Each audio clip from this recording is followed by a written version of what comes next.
Peace, salutations. I am Chill Mong saying hello to across the nations. Bust down Pantheanas. Happy Thursday, folks. It's Good the to see you. Thursday, the weekly tradition, the three-headed monster. Darius won't be available right now, but Darius told us last week, and he did give us a link to the GoFundMe. Also, if you wanted to support Ayona's journey with love, if you want to, I'll put the link actually right now. It's in the chats of all of our streams right now. So if you guys want to go ahead and give love and support to a real life, this is all fun and games and play. This is real life. So if you want to support during that journey with cancer, that is what is occupying Darius's time right now, family, and that comes first 100% of the time. So if you're thinking of doing a super chat, don't do a super chat. I'd rather you spend the money over there on the GoFundMe link we just put in there. So, and thank you to anyone who has already. Appreciate you guys. Absolutely. So it's going to be just the two of us today. And when we go, comic books, wrestling, we don't even got it. You know how we start early with the wrestling? Because, Darius isn't here. We could talk about it whenever today, huh? We want to do it. Whenever. Where we never actually go. We usually don't talk about the Power Rangers. I love that franchise. I'm sure you guys love that franchise too. Or at some point you watched those movies. So over at San Diego Comic-Con, it's an early start, and we got my boy where is he? This dude here, the Legacy of Nerd, breaking it down. The Hasbro situation there with the Power Rangers show that was shot but then kind of canceled, but then the Percy Jackson guys are going to refresh it. What's going on with Disney Plus's Power Rangers? Okay. Disney Plus Power Rangers reboot news. I am at San Diego Comic-Con. I just left the Hasbro private press event that they had this morning. I talked to the Hasbro rep that is in charge of the Power Rangers franchise, and what she told me is the Disney Plus Power Rangers reboot is still in development. Now, it's not officially greenlit, but it is in development. It is not canceled. They're still working on it with Jonathan Steinberg, Dan Schatz from the Percy Jackson series. So I'm trying to get into the Hall H. I don't know if that's going to happen for the Percy Jackson panel, see, just in case they talk about it. But yeah, the Power Rangers reboot is still on.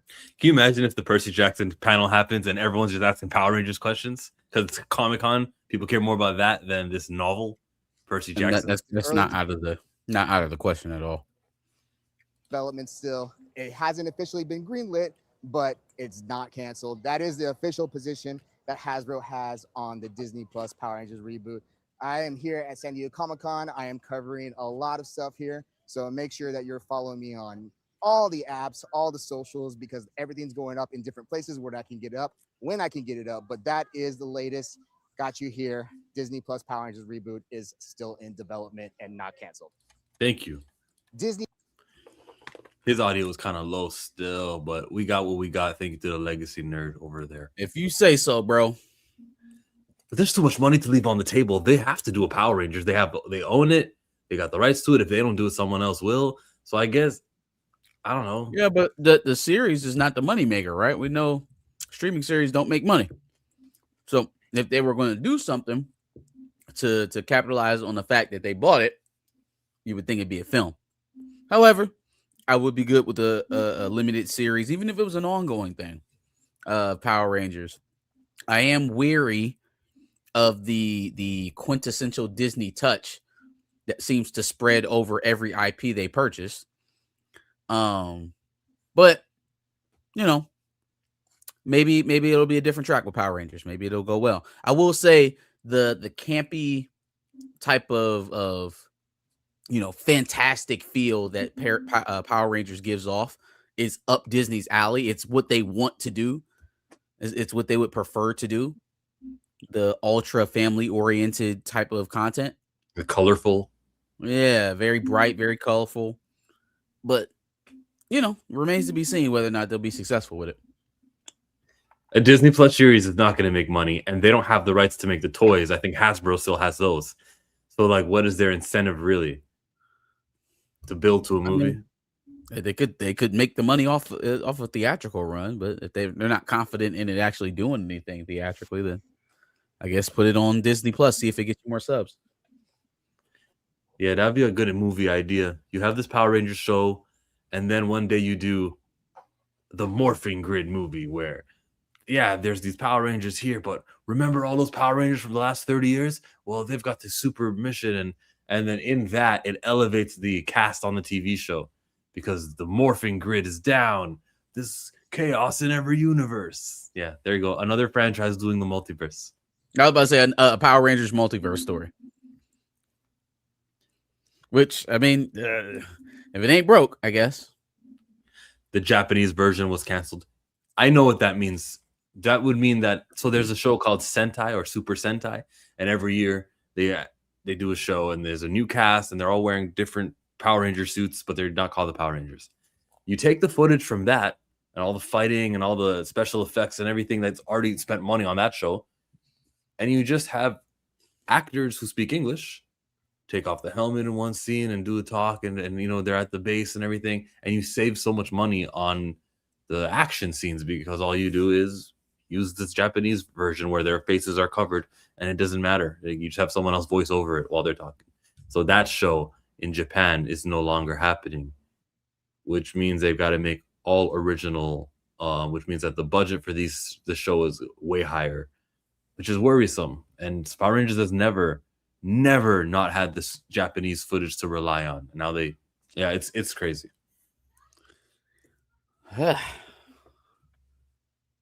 It's just got to be good. What are your top 5 Disney Plus series so far since Disney Plus has been thrust upon us? Mandalorian. Let's go. Yeah. Andor, 100%. I'm kidding. Mandalorian. I mean, if it's in your top 5, bro, it's in your top 5. No, I don't know.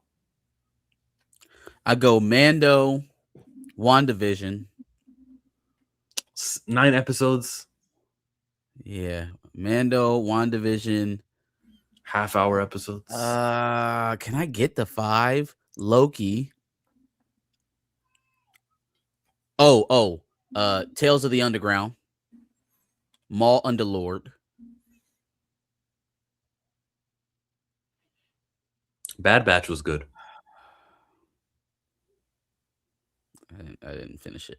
I guess Clone Wars, season 7 of Clone Wars counts if you want to. Okay, I guess. Those last 4 episodes are pretty epic.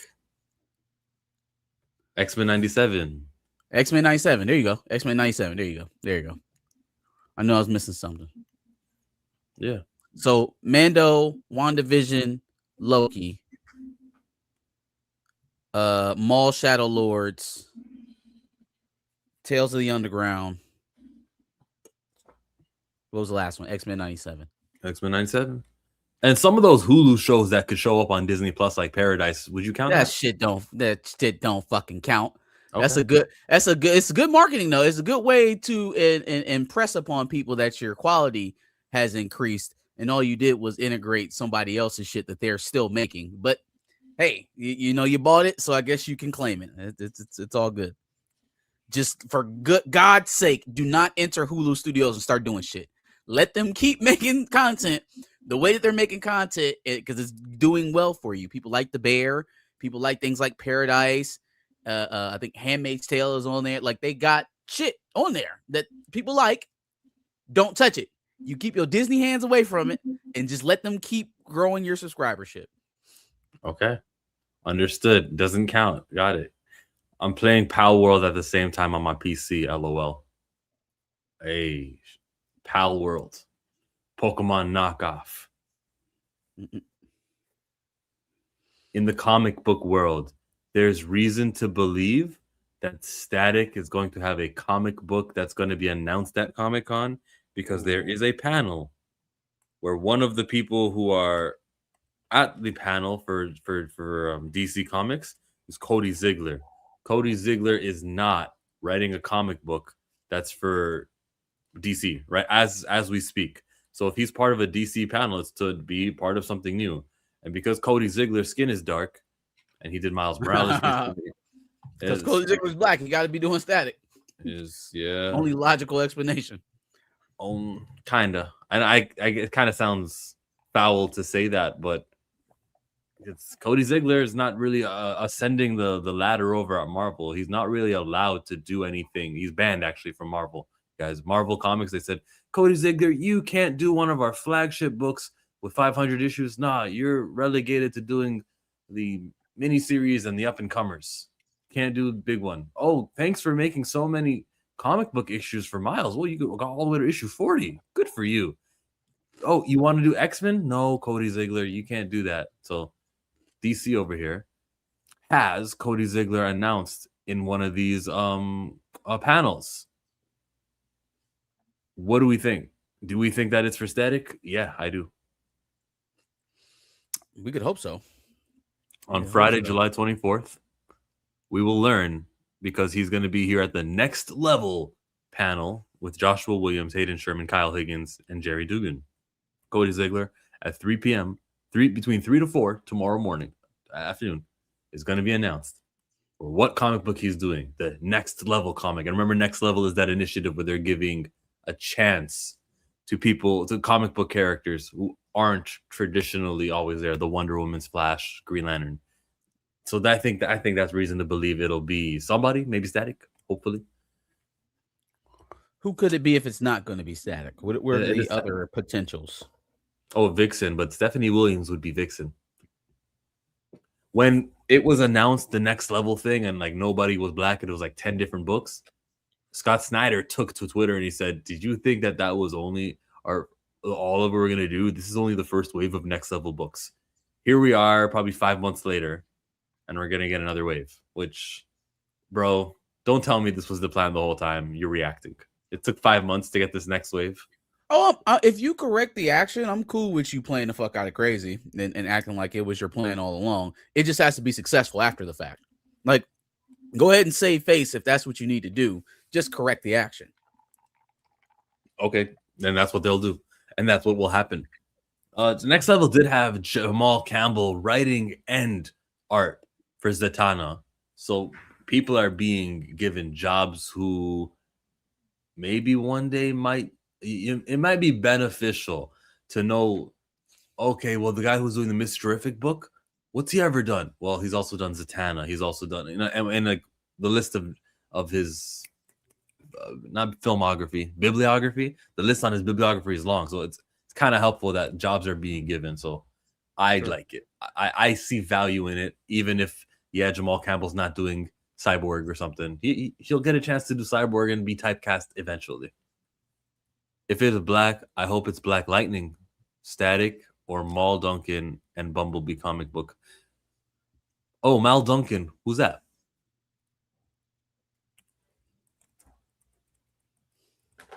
Don't let it be like a knockoff Superman.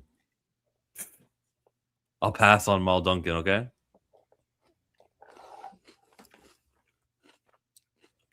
Where's he from? He's a superhero in the 1970s, is where he debuted in the Teen Titans. Having numerous code names since his inception, the character has noted among the earliest, if not the first, African-American superhero in DC. Duncan is also, I don't care if he's first, by the way, if he's a Superman knockoff, he's a Superman knockoff. Duncan is also notable in being depicted in the first interracial kiss in comic book history with Lilith. Throughout publication, the character history has been subjected to various revisions, having been raised in either Harlem or Hell's Corner in Metropolis. Duncan has been portrayed as both a non-powered human and metahuman. After a chance encounter with the Titans, he subsequently joins the team as the second Guardian and, for a brief time, Hornblower. He becomes involved with Bumblebee, eventually culminating to a marriage. All right, then Mal Duncan and Bumblebee, like a married couple. They call this man Hornblower. I'm a fucking riot. I'm going to riot. I'm gonna burn something down if they call him Hornblower. Original version, Duncan had no superpowers. Okay, but the current version was formerly a metahuman whose powers allowed him to manipulate sound for a variety of purposes. Oh, that's why he's a hornblower. See, he manipulates the sound. Please including being able to emit ultrasonic vibrations through a scream similar to Black Canary. Oh, he's not a superhero. Superman clone then. He's his own guy. I mean, I didn't find too many things bad about the description, other than his goddamn name, Hornblower. No, I'm sure But I'm somebody thought that was real funny when they came up with that. But I'm opposed to like digging down and finding DC's 48th top black superhero and going, we'll make him important. No, let's just focus on the guys who are within people's This is an psyche. age-old conversation for us. I don't feel like rehashing it again, but I know how you feel about it. Nah, Call, he should be Guardian. And he doesn't have electric powers like most black characters. That's a fact. Yeah.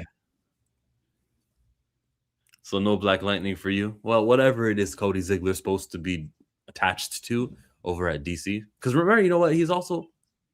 But time out. I was going to say, he also writes TV shows, but that wasn't the TV show panel. Those were all comic book heads. So it's going to be for a comic book.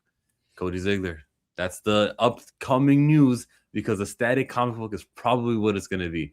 If you are reading New Titans, you can pick up issue 38 next week, and you can see Static joins the team.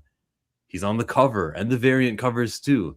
And you can buy that comic book, and maybe if you haven't pre-ordered it, you buy that comic book, you sell that thing out, you make them want to make a second printing of it. That's always good news, because second printings get attention. I think second printings are misleading. I think you should have already put it on your pull so that we don't force a second printing. But hey, second printing, you know, everyone loves to retweet that. This is great. We have a second printing. All right. New Titans, issue 38. Look out for that. How optimistic? On a basic level, second printings mean that your sales outproduced your projections, which could be the fault of the patron, or it could be the fault of the seller. But in a general sense, I guess outselling what they thought you were going to sell is not a bad thing. I understand you wanting to have the amount of orders on the first print, because then that means that's a book they have to keep writing. But, you know, if it outperforms, it outperforms. If it outperforms its projections, that's not necessarily on the creator of the book, or the, you know, or really on the audience, right? If somebody naturally finds something that they like and it starts spreading like wildfire, isn't that what we want to happen to comics? Yeah, if it's natural, right? Or if it's something that organically is happening. This has been announced months in advance. We've had like 2 months of knowing that Static would be on the New Titans. So it is a failure, not on anybody, because it's issue 38, not issue 2, not issue 3. For 38 months, your comic book store has knowledge of how many New Titans to bring to their shop and how many they're, you know, to sell. So they know, okay, look, last month I brought 13 to my store. The month before it was about 13 to my store. The month before it was about 13 to my store. How much are they going to bring this month? Probably 13. It really is up to us, the customers, to tell them, guys, I'm now interested in buying this comic book because Static is going to be on it. So it is a huge failure upon the customers for not letting people know at their shops, letting all of our shops all over the world that we're going to be picking up this book when it comes out in August.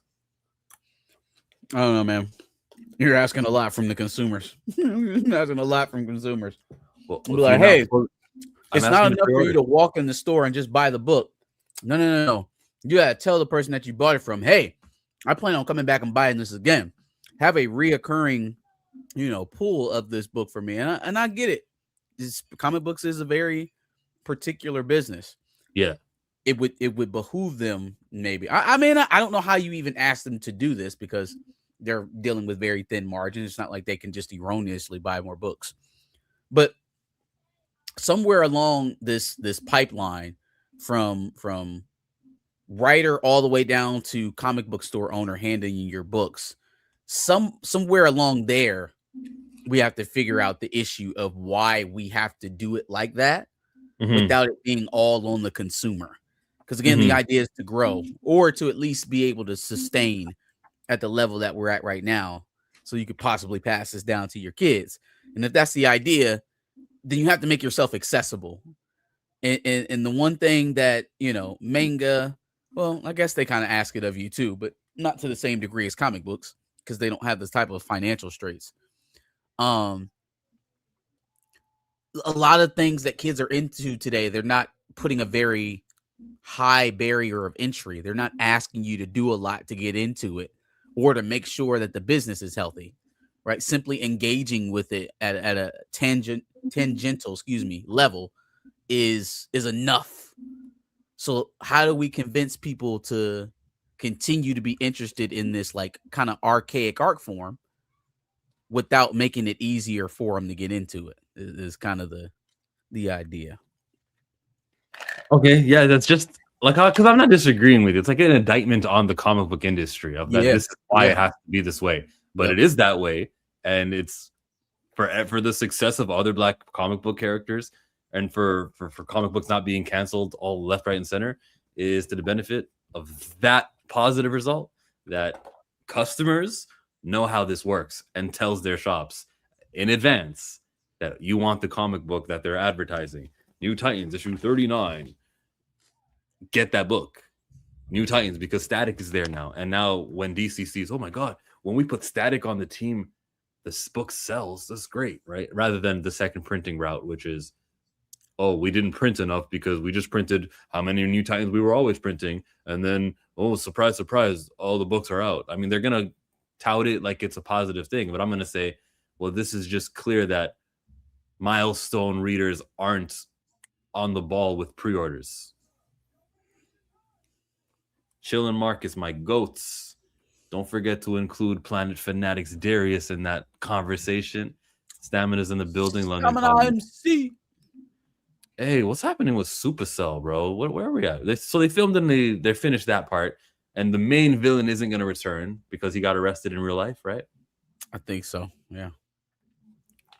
I don't know if that's what's causing the delay again, because that I feel like that if that shouldn't cause you to have to go back and reshoot the entire show. I don't think, because unless he was playing a very, very big role in season 2, it shouldn't have been all that. He died at the end of season 1, presumably. We didn't see it, but we could have just assumed He's dead now. it. Yeah, he could have just left it that way. So why would it have taken that long to fix that? I think there's something else afoot here. Something doesn't smell right. I want a smell test. A Michael poster behind Chill with 1 billion written in all caps. With the power of green screen, I could probably do that. Man, it's been 10 years since season 1 of Supercell. It ain't been that long. They done found a cure for sickle cell before Supercell season 2 comes out. I did see a news update about somebody who's reversed his sickle cell disease, excuse me. Yeah. Who even remember the story of Supercell? Yeah, you can't even remember how to spell it. It was Super, right? It wasn't Super. Super. Come on, now. What you guys are doing right now is you're being hyperbolic. You're exaggerating beyond reasonable measure. Get your eyes orange. I might have a reason to rewatch that show, actually, because it's been so long. Yeah. Y'all will wait 2 years on the next Game of Thrones. Y'all can't give Supercell a year. Can't give him a full year. For the next Avatar, where he's much older. It's kind of off-putting. I've seen it now. I've seen the whole season of Avatar Netflix. Good stuff. Man, I liked watching it. They made some changes with when the library episode happens. They've made, but the Toph actress is top notch, bro. I loved watching her. So I liked it until it got to that, like, kind of like the middle of the season. Most of the Ba Sing Se, the Dai Li episodes, like, I get it.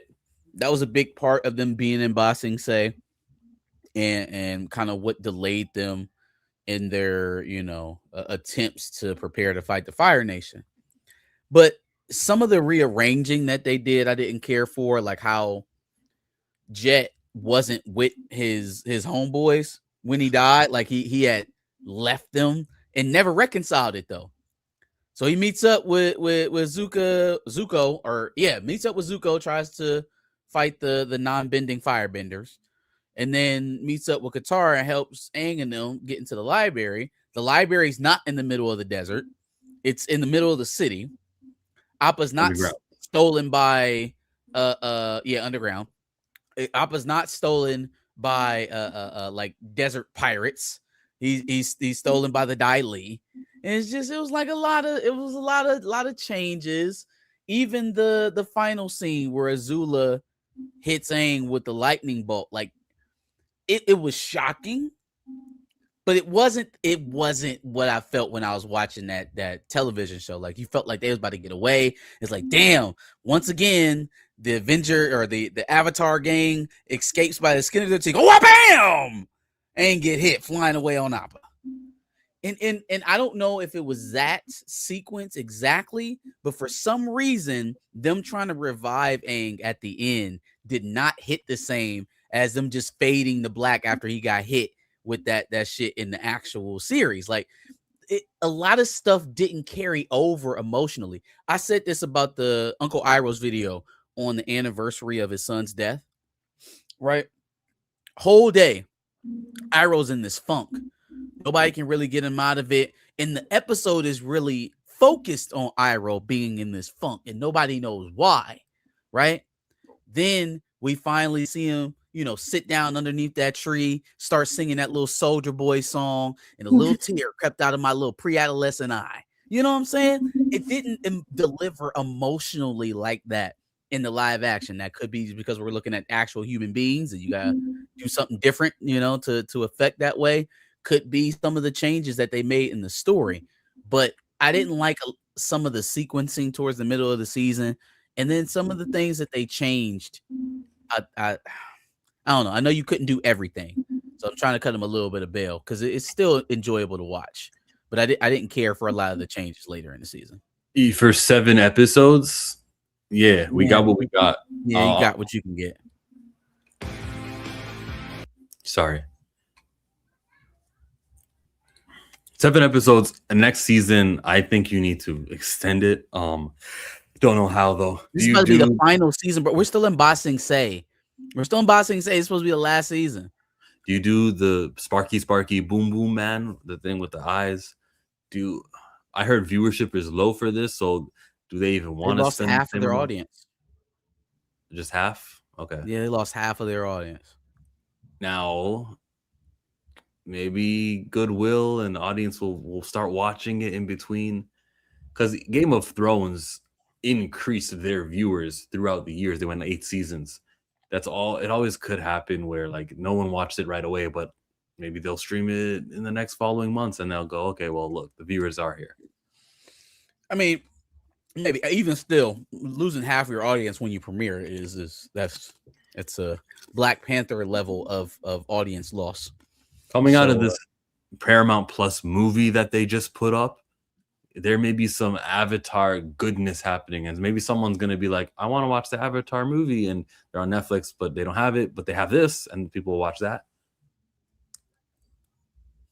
You ever watch for something like you ever want to watch a TV show? It's on Prime, but you're on Netflix and you're searching it, and then you don't really find the show, but you find something maybe in the same franchise. Something else, something close. Yeah, I guess it's that's probably not that many people. It's probably not 10 million people who are going to do that. Like, has it happened to me before? Yes, it has. Is that a regular occurrence? Probably not. So I think what they're just trying to bank on is that they can do good enough in the final season to just kind of put a cap on it. I mean, it's the last season, so it's not like you really got all that much to really the fast tracking that we've already felt to this point can only get faster because they have so much left to cover and 8 episodes to try and clean it up in. So, do the best you can.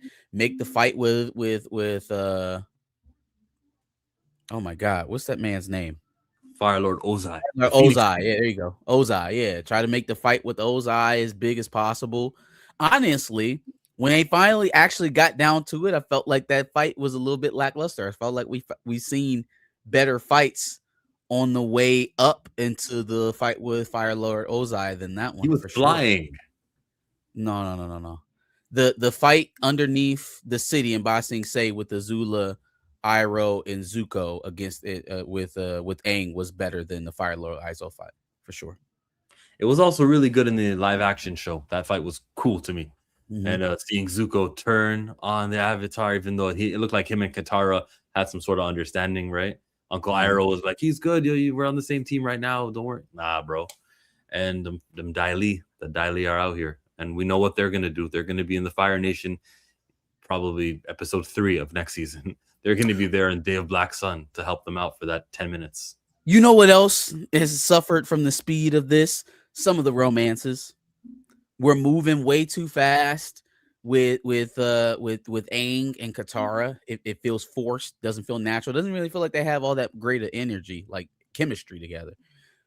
Zuko about to lose a fucking love interest because that shit needs to be scrapped in season 3. We don't have time for it. They just randomly threw it in at the end of this season, like, oh, and you love Zuko, do you? Because you've been hunting him this entire time without even a fainting concern. So love means something different in the Fire Nation these days. If it was a 10 episode season, you think we would get that? I think you would have more room to try to spread out some of the stuff that they had to cut. If you have additional episodes, now you can kind of spread some of those details out across the season a little bit more efficiently. 8 episodes for a story like this, it's tight. It's tight. Yeah. I'm so upset at viewers. I'm so upset at people not watching Avatar right now on Why? Netflix. Listen to everything we're describing. Listen to what's been cut, what's been changed. It's like asking them to accept a lesser version in live action, which is preposterous. Just make sure that the franchise is winning. I need this franchise to be on fire like it was in 2020. And maybe they were on fire late. like they were in 2020. Though, what would be cool is if, all the viewers who are watching first season are also here for the second and the third, and then they go, why don't we make a 4th season, all original story? I'd go, cool. That would be nice. The makings of what's the city called? What's the city in Legend of Korra? Central City? I don't want that. You said original story with Korra? No, an original story with the cast of Aang, of Katara, Sokka. Oh, in that city. It would just be season 4. And they would be, okay, what happens after they unite the world and Zuko takes the place as the Fire Lord and all that stuff. That would be cool. If you can give me 10 episodes of it, that'd be nice. Wouldn't that what the movie was supposed to be about? They live long lives. Yeah, the movie was post Nickelodeon show. Yes, you're right. That was one thing that they did, which was finding this spoilers, finding this airbender from the past. All of that stuff, yeah. Like that, that happened, but other things happened too. And it wasn't called Central City, it was called Union City. You got me on Legend of Korra. I'm not the biggest fan. How much of it did you see? No, I saw all of it. I haven't rewatched it. Like I finished it one time and never revisited it. I watched it for the first time. No, I watched it last year. The first go through that I gave it, I only watched, I think, the first season, and I was kind of like not really focused on it, probably playing Pokemon. Whoa. This makes like airbended 3 streams that this shit keeps falling off the wall for me. It's a hat. It doesn't matter what I stick it up with. I've stick them up there. I've used all different type of tapes. It just does not want to stay up there. Is it a Lakers hat? No, it's my for my fraternity. Okay. But go ahead. But Netflix is not the only people with some Avatar goodness. It is San Diego Comic-Con, right? You guys think it's all about Marvel and DC? No, just told you about the Power Rangers. How about some Avatar 3? It's called Seven Havens. It takes place after Korra. I think her name is Pavi. I'll watch the trailer. I'll pull it up right now. Pavi is the one who's the Avatar now. And they gave us a trailer for this Paramount Plus TV show of Avatar 7 Havens. Avatar's that franchise, bro. Okay, what? Is Avatar? No, I believe you. Yeah, it's that franchise for sure. It is. See, there's Star Wars. Okay, everyone loves Star Wars. You don't have to do this. You don't have to do this. There's Star Wars, and then Fast and Furious is next. And yeah. The 2 juggernauts of franchise, of world building, of character building, family, all that good stuff. Family. And then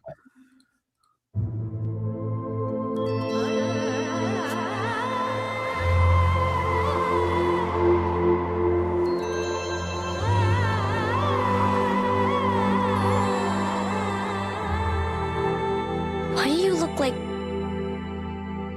Me. Twin, where have you been?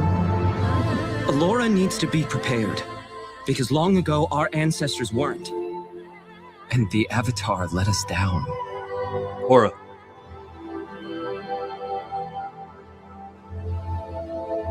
What did Korra do? You think that was Korra? How far in Yeah. the future is this? Why does it look like technology has gone away? Like, we had cars and shit. Why are we carrying swords? Okay, never mind. All right. That's some type of speeder. Humanity is not ready for the Avatar's return. And yet, it's the one thing this world needs the most. It's the thunderstorm.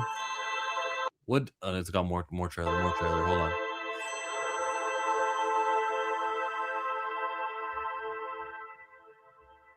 Volcano.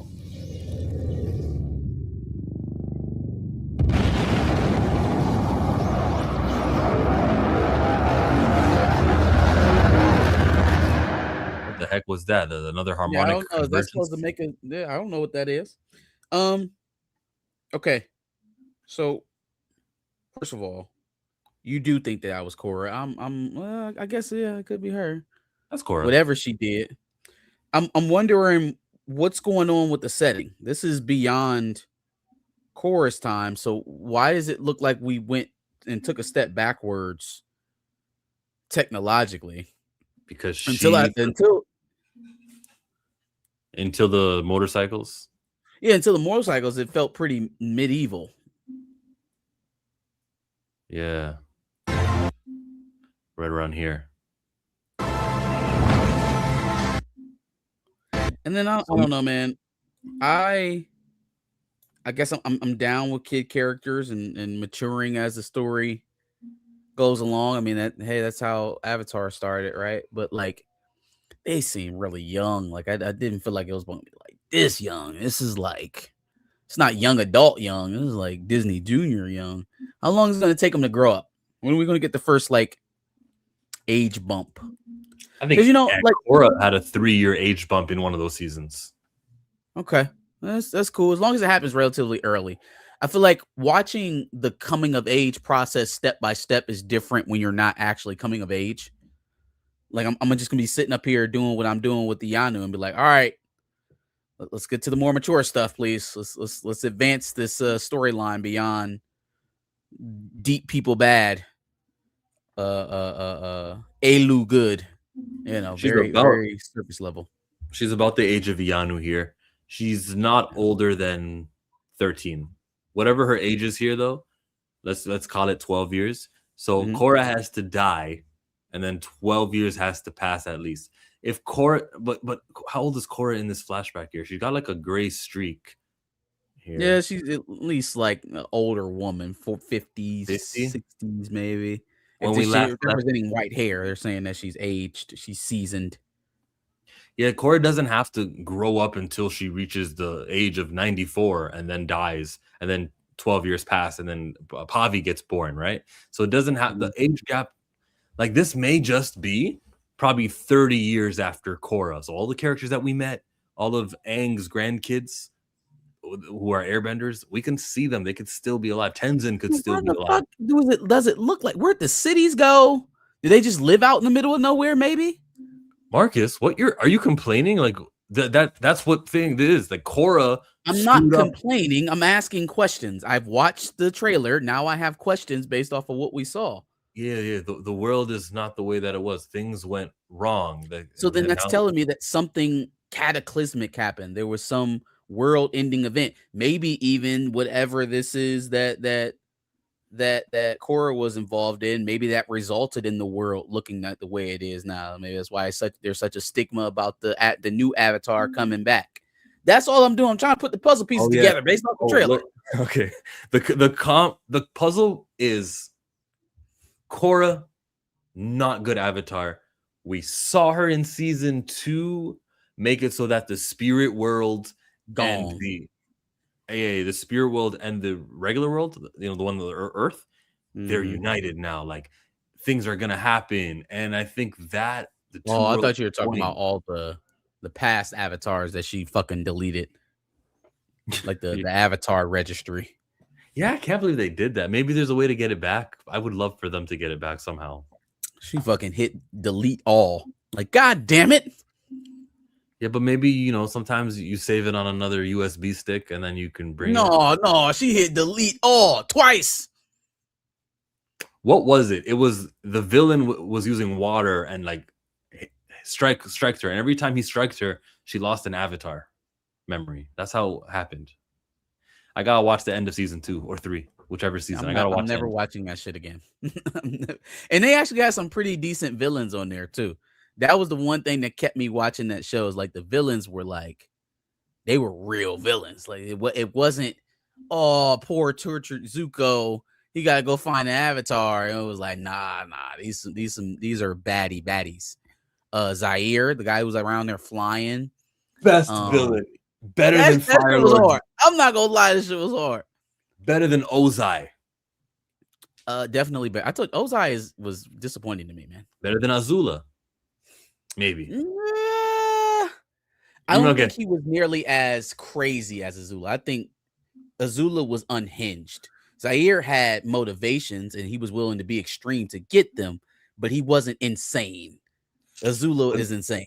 When Zaire lost the attachment to the girl he was with, now I can finally, he could fly because that was the last thing an airbender needed. The last attachment is gone. Nah, absolutely badass villain though. She has some pretty good. The guy in the mask, the dude, the one dude, Amon? Oman, yeah, he was pretty good too. Grand Region Thrag says another female-centric story. I don't think it matters for the Avatar. Yeah, the biggest thing wrong with Korra wasn't that she was female. She was an idiot. That was pretty much the gist there. I give you points for the business reasons. Maybe a male won't connect with this. The action stuff is supposed to be boy driven, and then they see a girl, they go, I don't care, I guess. But there's Powerpuff Girls and other Kim Possible. There's been shows that appeal to boys with Call me, beat me if you want to reach me. That's right. They got motorcycles and niggas ain't wearing shoes. I'm trying to figure out why they just muttering around in the desert with backpacks and cloaks. But again, that's probably due to whatever the hell Korra had going on here that made her be the failure avatar, besides what we've already seen. If the show is called Seven Havens, maybe there are 7 places in the world that are okay. And those are the havens. One of the havens would be a place where they've got motorcycles and technology didn't really stop. But the whole rest of the world is just cataclysmically affected. Yeah. Just lion turtles all over the place. Which is something that can help me get interested while these kids grow the fuck up, because there's not going to be much jeopardy to me about got preteen twins, especially when they get to the filler stuff. Obviously, every Avatar series we've ever watched has filler episodes. And so the filler episodes for like 10-year-old characters is just not going to appeal to me, and I want to stay engaged with it. And like, as a fan of the franchise, as you said, I want it to keep going, want it to be good. But like, I'm not going to pace backwards. Like the original Avatar series made me feel more adult, made me feel grown up, that I was watching that I was, it had a progressing storyline. It didn't talk down to me. It treated me like I was mature enough to follow along with it and actually be engaged. That's what I'm looking for in the franchise, not just one project. You know what I mean? I don't want it to be a thing that goes away. I want that to be a calling card, if you will, for the franchise. In the foreground, I see the technology isn't saying much. There's walls, though. And I wonder what for. Are there beasts and animals that they've got to protect themselves here for all these walls? And then in the background, I guess the center of the city, you got some sort of architecture there that is man-made, right? Yeah. So maybe the inner city of Ba Sing Se and then the outer cities of Ba Sing Se with walls up. What are the walls to protect? That's the question. Like, what is the threat? that a wall can stop. So nothing that can fly, I guess. Maybe like And I coyotes. mean, this looks advanced somewhat, right? It ain't shit around it. It's like, what happened? You know, like you said, outer ring, inner ring of Ba Sing Se. This could potentially be Ba Sing Se in whatever time we're in. But damn, something happened that was pretty sizable in that 30-year gap. I think the most important thing for me would be I want all the characters from Korra who I've met to still be in this show. I know that we had Sokka's sister Katara. She was basically gran when it came to Legend of Korra. We saw her, but she didn't really do much. Zuko had a few lines and it was a mission or two, but like they didn't really contribute. Toph, it took until the last season to get Toph in Legend of Korra. This time around, if you can just tell me that Korra, when we last left her when she was like 22, the last time we saw her, she was 22 years old. She probably dies at 45. That would mean 30 or 40 years later, Pavi is here. And I guess there's a lot of chaos that have happened in 40 years. But if you can only jump ahead 40 years, then shoot, some of those babies of Tenzin are old enough to be like in their prime. They could be wise. They can still be able to fight. They could be mayors and they could be like leaders and generals and stuff like that. Last airbenders on Earth. Well, other than Korra, I guess. Well, no, Korra gone. So yeah. But don't you remember in one of the later seasons they explained how there's more airbenders? Like the one Zahir got one. People got powered ups. So yeah, there's some airbenders out that exist again because of what she did. Oh, okay. Oh yeah. Oh yeah. I do remember that. It's like her bringing back or her integrating the spirit world. Didn't it have something to do with that too? Yes. So like I guess balance was restored. People with the airbending gene that was dormant, it just awakened now. One of Aang's kids, the Boomy, I think Boomy was he never had the airbending until that season. They did it at season 3. Yeah, so that was a kid Boomy. Man, look at the storytelling. Would you ever? Never mind. I don't want to get into your personal life and what you would name your kids and what you wouldn't name your kids. Go ahead. Would you name your kid after somebody who, like a friend of yours, or would you like? I don't think it would have to be a really good friend. Would I ever name my kid Josh?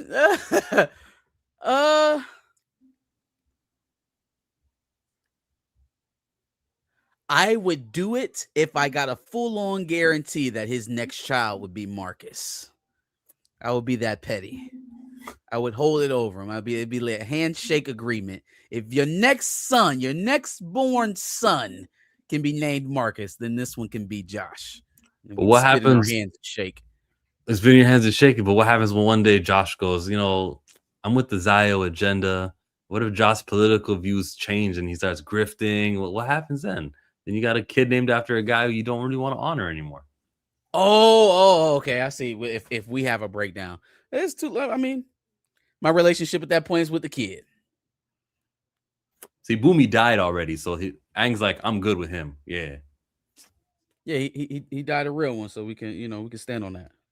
He died at 110, right? Like they stretched that to make Aang have one friend that was still alive from his era 100 years ago. They really stretched that. Yeah.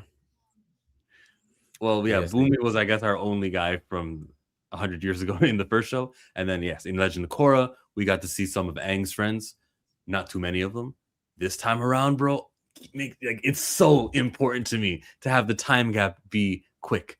Korra dies an early death just so that we can get characters we're familiar with. I don't want to have to meet new people. I'd rather just stay. I don't want to have to meet new people. I don't want to have to meet too many new people. Maybe your best friend, Pavi. Maybe whoever your twin is that we just saw earlier. That person, that's going to be a new person. Where is it? Where's your twin? Where's your twin? Here. You and you. There's two characters right there. On the left is Pavi. On the right, I forget her name. Maybe I forgot it. But like, I want to meet you. They'll end up sharing the Avatar mantle. You think that's how that'll play out? I could see something like that. Like, you can firebend on Sundays, I can waterbend on Tuesdays.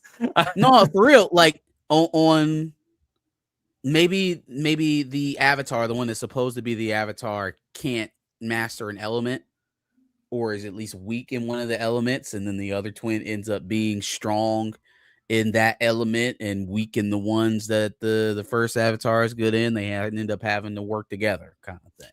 Then they got to team up and like remember Piccolo and who's the other Namek that they had? Remember how they like joined forces to become a super Namek? Super Namek. There, maybe that's what happens. She only does the earth bending and water. That was when they were fighting Vegeta. That was like in one of the first sagas.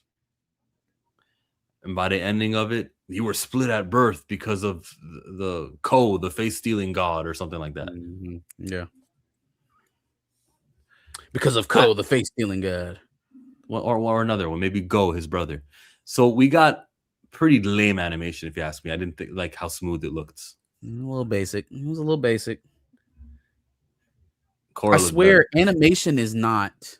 Well, I won't say that generally, but some of the newer animation styles to me is not an improvement. It may be faster, maybe more efficient. You know, you're operating with more megapixels, whatever the hell.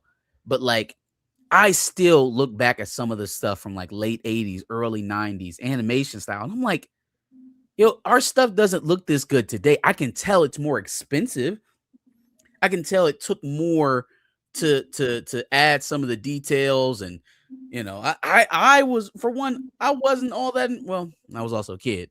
But when they had finally gotten to the point where they could match the lip movements on some of these animated characters to match the words that are coming out of their mouth, that's just a feature that I didn't need. I didn't need it. Like, it just wasn't. I could have stuck with the, you know, unambiguous while all the words are coming out if it was going to save us some of the rougher edges we're seeing in animation these days, because this doesn't feel like an improvement. It looks more expensive, does look more modern, but better. Nah. OG series is killing this animation. I had that in X-Men 97. I had that watching Arthur in the later seasons. Like, whoa, this is different. Like, the mouths are just odd to me. Yeah. It's like they're actually talking, and now I'm a little bit weirded out. As you can see here, there's a hug. So it's not the evil twin, or she's being fake, but it doesn't look like they're fake. Yeah, but they were fighting earlier, and both were using earthbending here at this portion of the trailer. They're both earthbending. And Earth is next on the cycle. Yeah, Roku was fire, Angus was air, then Korra did water bending, so the next would be Earth. Yeah. That's dope. Earthbender Avatar. Yeah, we got an Earthbender Avatar. She's young and hoping for a time skip, hoping for flashbacks. It's interesting because the world is the world right now. Like, look at that place. Hey, let's handle the elephant in the room. Because I mean, both of these characters are mighty brown. Is Avatar getting their first black characters? What kind of Asian is that? They don't look like anybody who's well. I mean, I guess you can get darker skinned in Western Asia, but like not the type of what we have become accustomed to in the series. We get our first Blasians. Yeah, but look at the hair texture of them. And That's why I said Blasian. The hair texture it suggests that they're from the land, but the skin tone says maybe there's something a little bit extra mixed in there. Oh, it's gonna be on streaming, so it is what it is. Do say Polynesian. It is what it is. Another one's asking about the males and the females. You want to touch this? I mean, look, I don't necessarily begrudge you for feeling that way, but at the end of the day, if this is a reaction to how the last series went with Legend of Korra, if that's where it's born out of, I would just continue to say that series in general had more problems than just her being a female. That would have been the least of the things that I had a problem with. So, you know, give it a fair shake. At least see what it's like before we, you know, condemn it to hell for for having a female in the lead role. Yeah, It's Ubu, tell me why. You said they should have gone with the male avatar. Explain why. I'd like to hear it. What angle are you taking with it? Nothing was wrong with her being female for Korra. yeah. Well, why should they have gone with a male character? You rooting for the home team, Oob? Like, what's going on? Polynesians? Oh, she's a Polynesian now. She's an islander. We didn't She's got an far away from islander. Game Plan. And he says she's Middle Eastern. Now it's a whole debate over whether or not where she is. Whatever Looking at she is, she's not Aang or Korra, or at least not all of them. On the map in Avatar, which of the continents would have, if we make sense, it would be somewhere in the center of the world, right? But it's because she's got to be an earthbender, right? So the southern, is there any southern earthbending cities that we didn't talk about in the southern part of the Earth Kingdom? Because you go further south and then you're in the Southern Water Tribe. Avatar map. And they better not show me the blue people. See, that's how much. See that? Look at that. It didn't show me the James Cameron Avatar. All right, boom. Earth Kingdom is pretty. It's huge. So you could have all different type of shades in the Earth Kingdom. Yeah. And if it's Republic City, I think is what it's called. The main one where Korra lived, or where she went to, I guess, because she was from the Southern Water Tribes. That's where she was living when the show started, right? Yeah, she was Southern Water Tribe. You're right. So why are they like? There's no sun over in the south in the Southern Water Tribe. 6 months you get sun on, and then so why was her skin darker than someone of that part of the world? It should be. So look, I think what the equator runs. You basically got a tan in Antarctica. Equator runs through parts of the Fire Nation and parts of the Earth Kingdom. Yeah. So that's where dark skin, if we're using science. But again, like I just mentioned earlier, Korra is from over here, but Korra's skin was darker than it should have been, right? So it's illogical.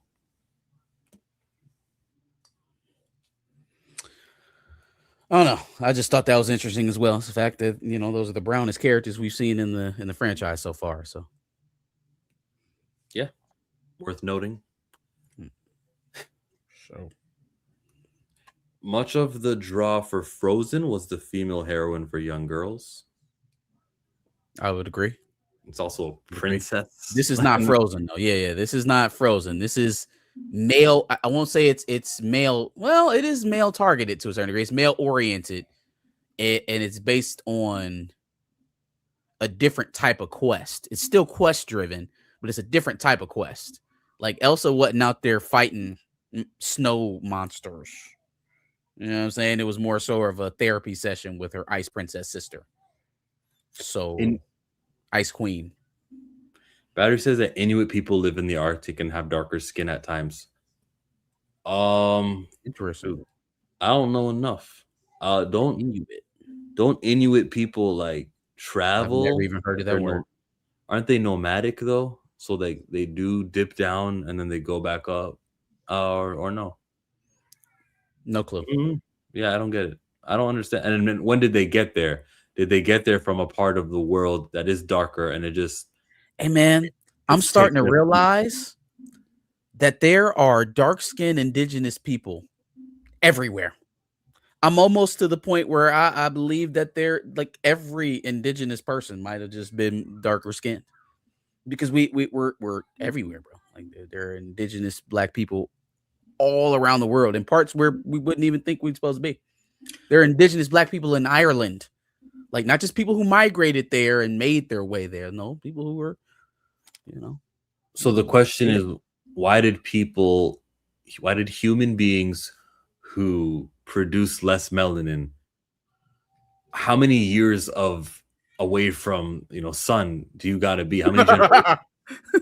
How many generations does it take to kick in? Because if Inuit people have dark skin, it's like maybe they just got there. Oh, you're saying how would it? So because it's more 1,000 years. So I know it's funny to talk about it like it's a tanning thing, like you don't have enough sun, but in actuality, it's more of a genetic thing.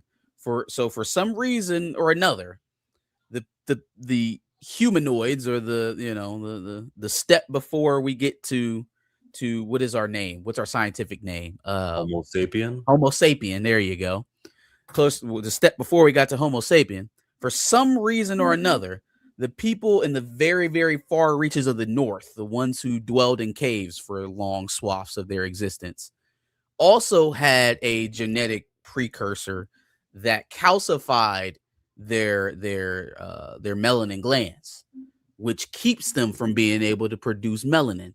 That trait perpetuated amongst the people, or the humanoid, whatever that link is, perpetuated against each other. They made it with each other, and so it persisted until you built out an entire race. It persists for eons, and it persists for centuries, and all of a sudden every humanoid in that area has the same genetic precursor, and that's how you get things like white skin, blonde hair, blue eyes, is generations of breeding with the same genetic precursors. Okay. My theory would be maybe it's got less to do with north and south. No, that plays a part, but it's like in England where it's cloudy and the sun is up, but it's just behind the clouds. That deficiency of the sun is causing for people who live in that part of the world to not need melanin, and generation by generation. That's why in Europe, that portion of the world, people get really light. But like if you're Inuit and you're in this continent, you may be really north. There may be, but there's longer days. You see what I mean? So it's just a matter of clouds, I think. Clouds it is. Final answer. Inuit are basically Japanese, separated only 100 years, only hundreds of years ago, though. Maybe not thousands. Then there you go. I don't know if I believe you, Charles. You might just be trolling me from eating whale and sea lions. That's funny. Your diet doesn't play a factor, though. Well, there are a lot of things that play a factor. I'm just saying lack of sunlight is not it's not wholly responsible for producing white people. It's a genetic thing. You had one person who couldn't get dark skin because of genetics, and then he made it, and then his children made it, and then their children made it, and then they just kept mating until all that was left in that area that was separated at this point during the breakup of Pangea. So that's all you had to mate with, and just created a bunch of, Caucasus Mountain dwellers. Okay, got it. You got to get all the way back to Pangea. Yeah, yep. There you go. Legend of Seven Havens is coming out in October, and it will be streamed. Weekly episodes, I hope, because you got to build momentum. It's working for other shows. I don't care what they say. X-Men 97, the shows that Disney wants to be successful, they do weekly. The shows they don't care about, here's the dump. So there it is. Oh, that's a fact. We've been said that, though. We've been identified that when they did that with Ironheart, when they did that with what was the last show that they did that with before Ironheart? Wonder Man. Yep, they did it with Deaf Chick. What's her name? Kingpin. Echo? Deaf Chick. Echo. Did the same thing with Echo. If they don't really have confidence that the project is going to do exceedingly well, we're going to get a lot of good buzz for the streaming service, they will dump it all at one time to survive the negative onslaught and move on from it as fast as possible. And to chart. Knuckles came out April 26th, 2024, and it was all of the episodes all at once. Yep, I don't think they expected Knuckles to do anything, which I watched that short series with my son, and it did actually get referenced in Sonic 3. So it kind of paid off. They found a way to work it into the overarching story, but it wasn't something that you had to absolutely see. If you watched it, then you knew what was going on, and you kind of saw it and tipped the hat to yourself. If you didn't, it still worked within the movie, and you didn't really miss out on anything. Lawrence, I'm telling you, there's a lot of shit that shit might not end up going through. The EU passed it. Damn the EU. Damn the EU. Because the lawsuit from the states They just got a temporary restraining order. So their lawsuit has to be finished before Paramount and Warner Brothers can even merge. September 30th is like doomsday for Paramount. Because at September 30th, not only do they have to pay Warner Brothers $7 billion right up front for the deal not being closed. Got to pay them 7 Bs up front. Then, after they pay the 7 Bs up front, every single fiscal quarter that deal is not done, they got to pay each shareholder on Warner Brothers $650 million per quarter that the deal's not done. So after this long ass court case gets drug out, let's say it goes 6 months to a year. 6 months is 2 fiscal quarters, roughly. Well, it's about 2 quarters. So you're talking about 1.1.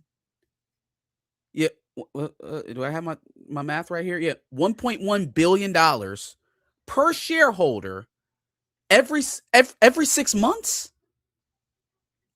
Every 6 months until the court case is over. Plus, you gave 7 Bs up front. Come on, man. I don't even know how many shareholders they have, but that's insanity. That's insane. They're gonna pay that $7 billion and get the fuck up out of there. Trump, we tried. Okay, we tried everything we could. We overpaid for it. We didn't got this UAE money. We didn't got this Saudi money. I got my dad to back me and say that he was gonna purposely finance it, and his company is hemorrhaging money at the moment. We just don't. We tried, bro. I don't know what else you want me to tell you. That shit is not going to get through. Plus, even if by some miracle it didn't play out like that, which it certainly is hurtling towards playing like that, the shareholders, the people who stand to gain the most from this purchase at Paramount, are suing the Ellisons. Because they said that they did some illegal backroom deal shit with the Trumps to even make this deal go through. And that they kind of strong-armed the deal on everybody. Nobody even wanted to do this. So like, I don't want to get too happy because, you know, these things seem to always have a way of working out for the folks that are in power. But this might... Oh, there you go. That's my thoughts. Yes. No, that's a fact. That's a fact.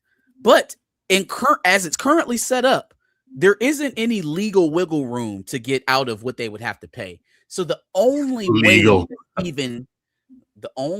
that this can even continues to go on as a question about whether or not they will purchase Warner Brothers is if they come out an exorbitant amount of money, like absolutely more than the $110 million you paid to buy it initially, because that bill still has to come due if the purchase even comes through. So imagine spending billions just to keep the sale intact. Just to have to come back after that and spend $110 billion to buy it. The 110 that you had to overextend yourself and go to the Middle East to fund in the first place. Yeah. No. Billions is nothing. It's pennies. It's just a matter of zeros. No. There's not unlimited money in the world. There is a number that's too much, even for a rich person. They don't get rich just throwing money away at bad deals. And this was a bad deal to start. They're not rich people. It's the same people.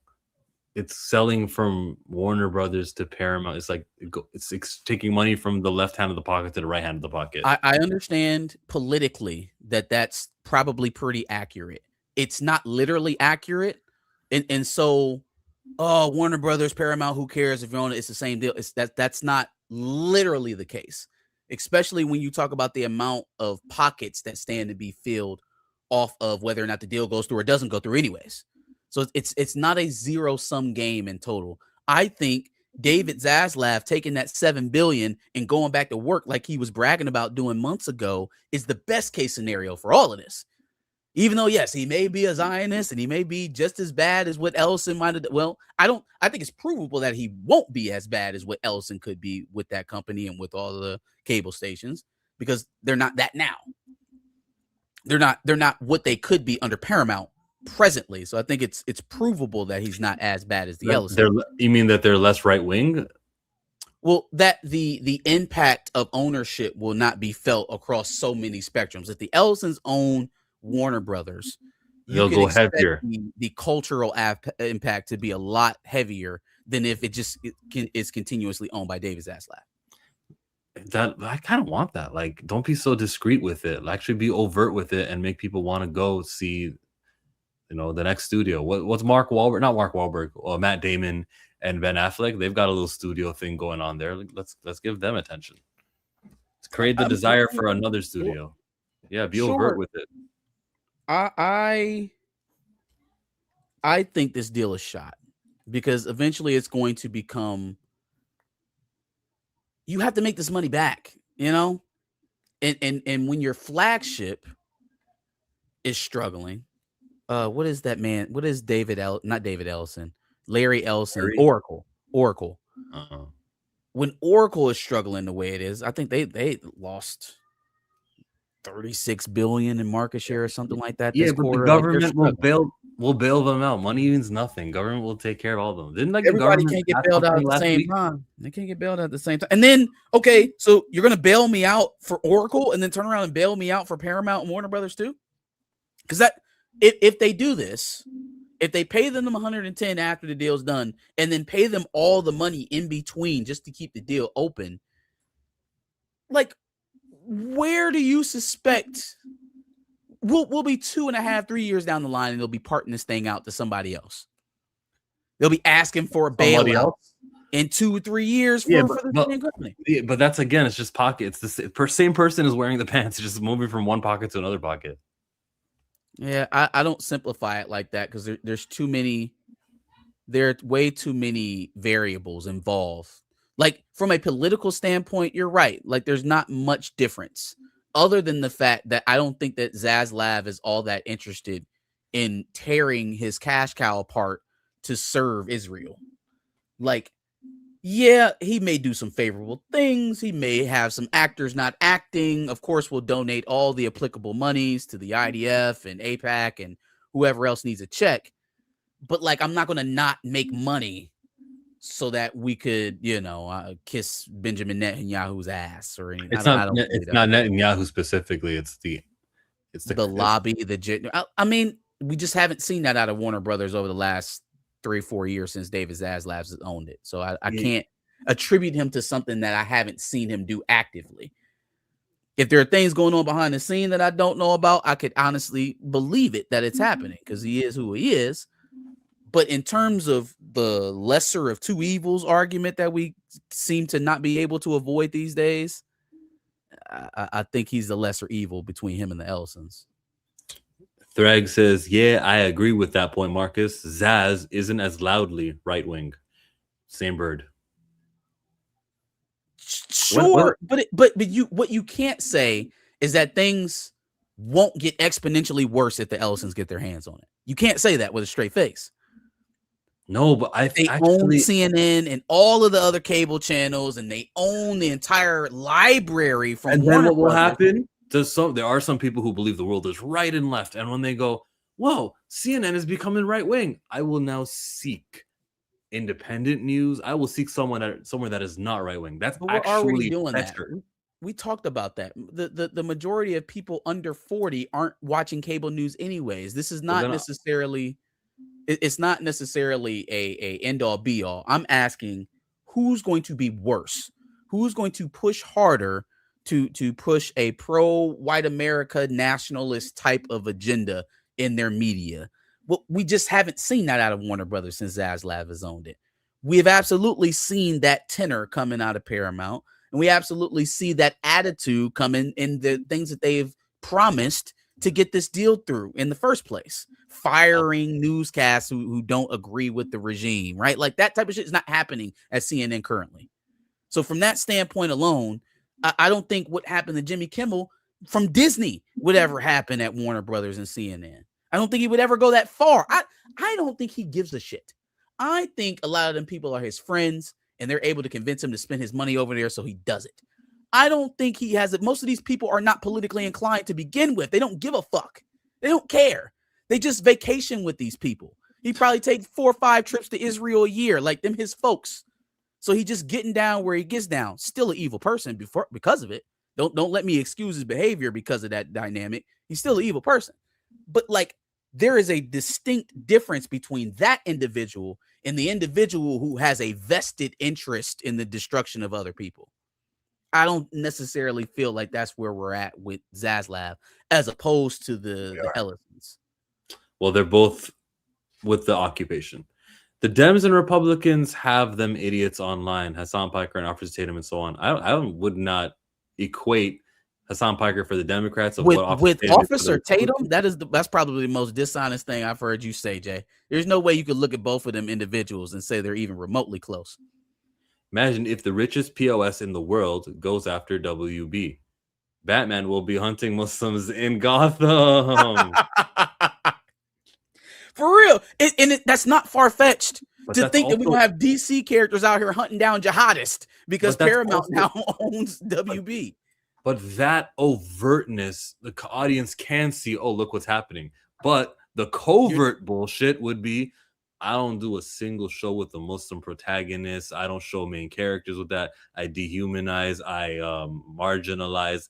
That's the covert shit. That's the David Zaslav direction. And I prefer the overt stuff than the covert stuff. You might actually get a spark when it's overt like that. I don't feel like, number one, I feel like the distinction is moot. Like the idea that you telling me that you're racist to your face instead of saying it behind my back being a benefit to me is it's a little dubious. I don't necessarily agree with that. But also just on the dealing with what we have seen from both of these individuals, what we've heard, what we know they're willing to do, what has been proven, right? I think a lot of what we're saying about Zaslav is projection and general thoughts on what a person in his position with his type of associations would do. And that doesn't make it inaccurate, but it does leave some holes for nuance that would make Zaslav a better owner than the Ellisons. So that's kind of where I'm at with that. I think that there's enough nuance in between those two individuals that we'd be much better off where we're currently at as opposed to where we're headed if the merger was to ever go through. But in any case, I don't think that fucking merger is going through. Neither does Dwayne. Liberal America is not going to let the merger happen. That's a fact. That's a fact. They're not against it. No. Listen. They are not even against it on the idea of consolidating power. I think what this is, because if Warner Brothers was about to get bought by Netflix, I mean, I don't know would you consider Netflix to be liberal or left leaning? Probably. I feel like most corporations are inherently conservative because of the lack of employee protections and whatnot. Most places are like that. In any case, let's say that there was a more left-leaning organization that wanted to purchase Warner Brothers, right? And promised to fight against the strong right-wing incursion that swept over the country for the last 5 to 10 years that brought us Trump and JD Vance and all these other characters, right? Do you think that you would have states like California and New York suing to get this deal held up in court? Do you think you'd have the Screenwriters Guild, going and suing, trying to stop this deal? There's absolutely a political aspect to it. Now, we can view it on the merit and say that it still shouldn't go through, but at the same time, admit that the politicians that are involved in this play are probably not doing it based off the merits, or just doing it off of a pure rivalry standpoint of not allowing the other side to dominate them in any way, shape, or form.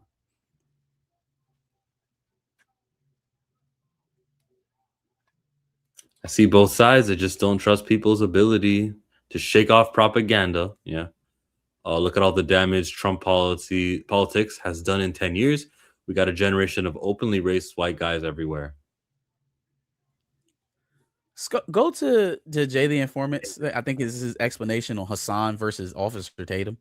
All the same frauds. The nigga talking about communism, but bought $1 million home when that money could have held 50 homeless people.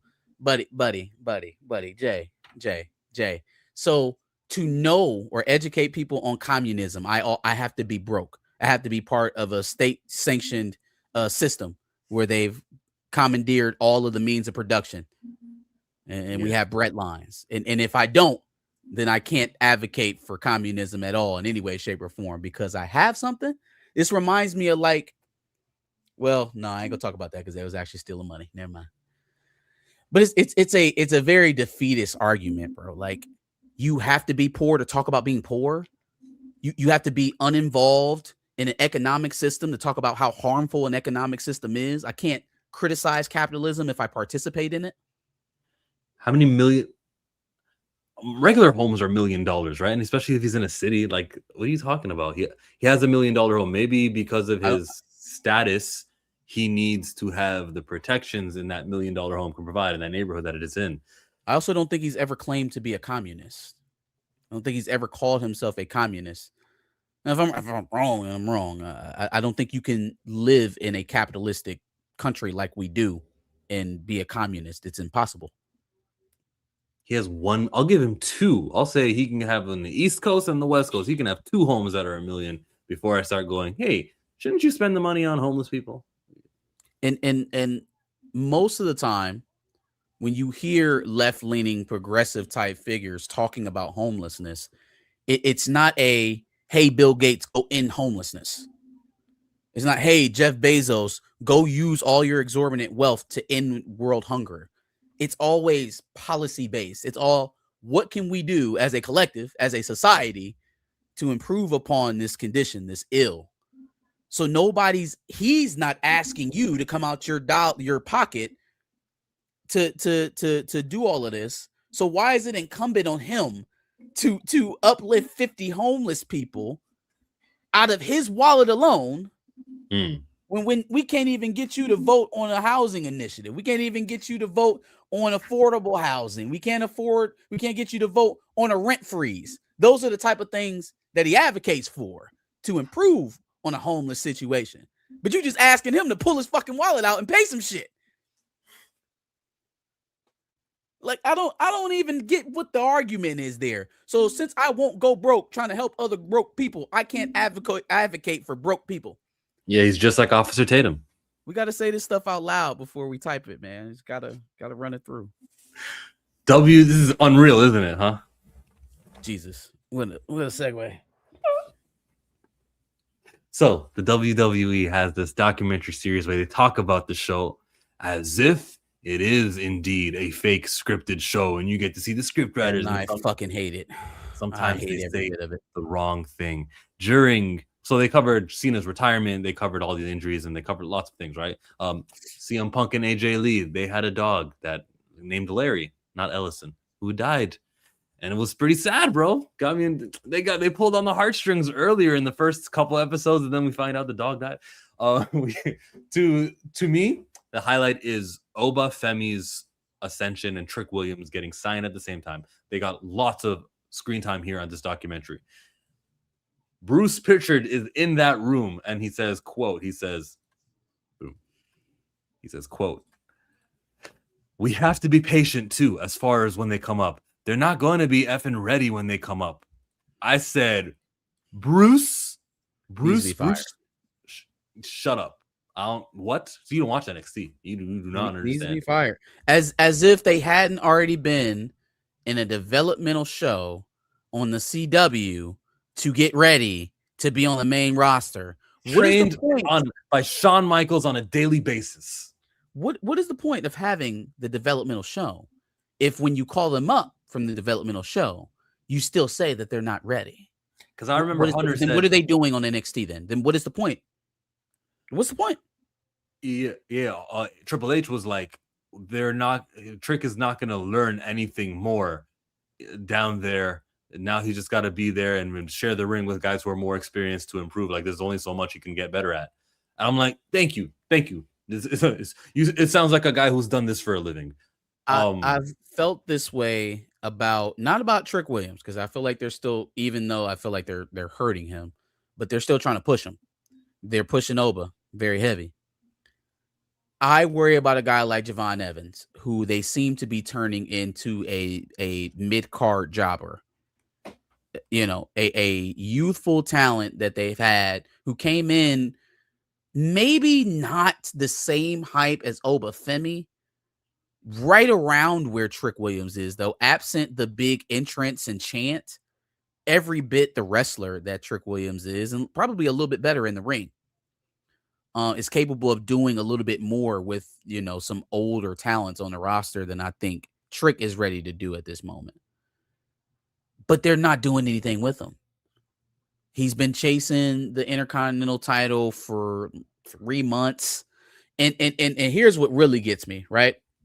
God bless Gable and the match he had versus what's got Ludwig Kaiser as the other El Grande Americano. Great match, probably the match of the year.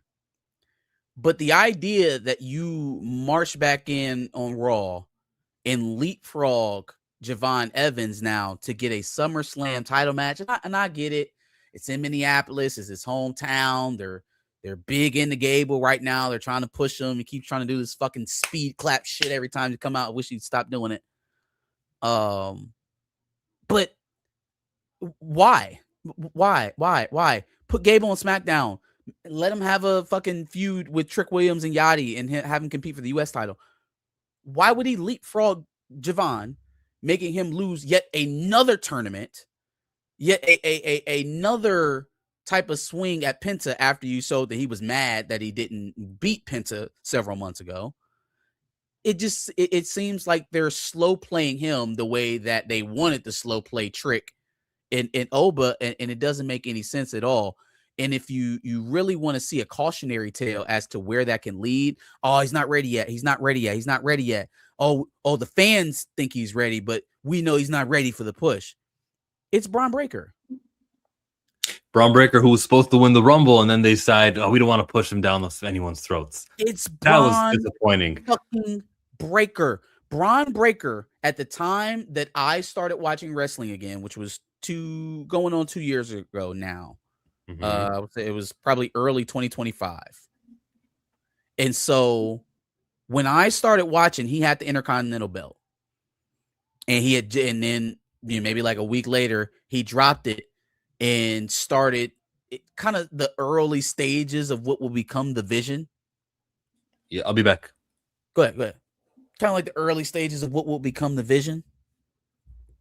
And then, they slow play it. He's got this, obviously he has the betrayal of Seth Rollins. He's pushed to the forefront. Now he's the leading man of the Vision. It seems like he's about to go on a run, right? Seems like he's the biggest star they got, and they're about to push him. Couldn't have been further from the truth. He gets hurt. Then he comes back from injury, and he's a fucking tag champ, which is the funk. Then it seems like they're going to get away from that because, he ends his feud with Seth Rollins. Okay, that's cleared up. And then the Profits beat the Vision for the tag team championships. Now we got the belts back on the Profits. All right, cool. Breaker can break out and do his solo thing. We don't need this Vision shit anymore. Bronson Reed done got hurt. Logan Paul done got hurt. Everybody hurt except for him and Austin Theory. And they're the fucking I love the way that they covered that, though. Like how everyone's getting knocked down in the graphic. Oh. Yeah, like everybody got fucking hurt. So like this thing is dead. It's cursed. Move on. Go to his solo push, and let's use what's left of the momentum we had built for him last year. No, we're just gonna take the belts back off the Profits and make Maxine their new manager. Okay, he's gone. He's gonna leave because you know what they're gonna do? They're gonna be like, in a year and a half, they're gonna come to him and be like, Braun Breaker, see, when we gave you this contract that last 6 years, we thought that you were going to be a bigger star, but that never really materialized. So now we want you to take half the fucking money that we offered you before. That wasn't part of the streaming service show. They're not that real. Yeah, of course it wasn't. Of course, we're going to get to why that show fucking sucks in a second. But just to cover some of the stuff that we've seen on there, man, it's like that's going to happen to Javon Evans. If they continue to play it the way they're playing it right now, he's not ready.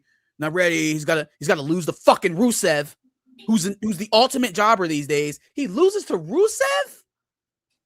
Bangaranga. So like, I don't know, man. I'm a little bit worried about Javon and he'll be a couple years down the road.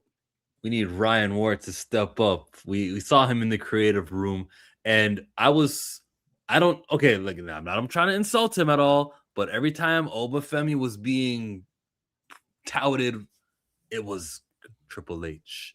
And I'm like, okay, Ryan Ward, who are you advocating for? Now, this is an edited show. I don't know what he's not doing, what he is doing. I can't. So I'm just looking at, I was kind of waiting for Ryan Ward. We thought that he was the reason why there was so many black faces on SmackDown and Raw. He could still be, though. Yeah.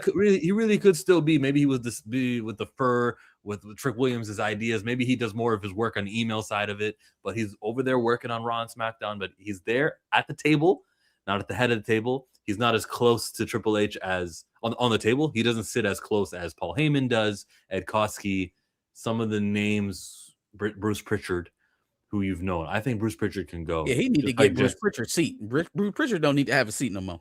But salute to Michael Hayes. Was that him that said that about Chelsea Green? Michael Hayes said that. Oh. Both of them can leave. I think Michael Hayes has been there since 95. Like, he's not going nowhere. They made Chelsea a double champ last year, bro. And again, she got hurt. But even before she got hurt, it wasn't like y'all were pushing her. It wouldn't even. I don't know. It's just. Great show though. Like, I hate that it exists too. Great show, very fun. They don't give everything. I actually think I won't go as far as to say that Unreal is the reason why, certain events aren't selling the way that they want them to or anticipate them to. Yeah. I think it's representative of the reason why, though. I think it's a shining example as to why things are going with them sales-wise, because TKO has kind of turned this into, and we talked about this before, they've turned it into a wine and cheese type of product. They've turned it into a caviar type of product. This is now luxury, where it used to be open for all the casual, like all different type of walks of life, from the folks that could buy the courtside seats to the folks who could barely afford the nosebleeds. And I think that showed in the programming. It showed in the booking. It showed in all of these erroneous ass celebrity interactions. Saturday Night Main Event was pretty cringy, bro. It was pretty cringy. First of all, we got to address the elephant in the room. Now, I know that, wrestler height and weights are about as bankable as, your wife's true age, right? When you ask her how old she's turning on her birthday. But seeing Jalen Brunson, who, if he's actually 6'2", I will find $1 million to give him. And seeing him at times looking like he was taller than Roman Reigns, I'm like, Roman? Now, I know that they try to bill you as like 6'3", 6'4", but Jalen's shoulder looked higher than your shoulder, and they just said he was 6'2". So what's going on here? Now, it don't mean nothing to me. Daniel Bryant was a thing. Look at this, bro. Look at this, bro. Does that look like 6'4" and 6'2" to you? Yeah, that looks like there's some fibbing going on in the WWE. Andre the Giant wasn't allowed to photograph with NBA players because it would reveal the truth. He wasn't that tall. Now, that's what makes me even more impressed by guys like Big Show or Mark Henry, who are actually like, he's actually 400-something pounds. Big Show was actually 477 foot tall out there wrestling on a regular basis. But like, I don't feel like it's necessary at this point. You're a megastar. You're huge. You don't. Did we need to lie about the measurables? I don't feel like it. Would it really change all that much for if he was like 6'1", 250 pounds, Roman Reigns, instead of 6'4" or 6? Like, come on, man. This is, you don't got to do that. You don't got to do that. Shout out to Tyrese Halliburton, the main character of the NBA, by the way. But back to Unreal. They had a great segment where you could hear John Cena versus AJ Styles, and they were like, let's do this move. And the crowd is saying, do the RKO. And everyone's chanting 619. And he's like, I don't know. Hey, make sure you clothesline me because I don't know how to do a 619. Like, that was so interesting to me. Yeah, I don't know if I ever wanted that part of the curtain peel back to me, bro. Because now when I watch wrestling, I find myself looking at their mouths, and I don't want that. Like I don't want it. Oh, I don't want to ruin that part of it for me.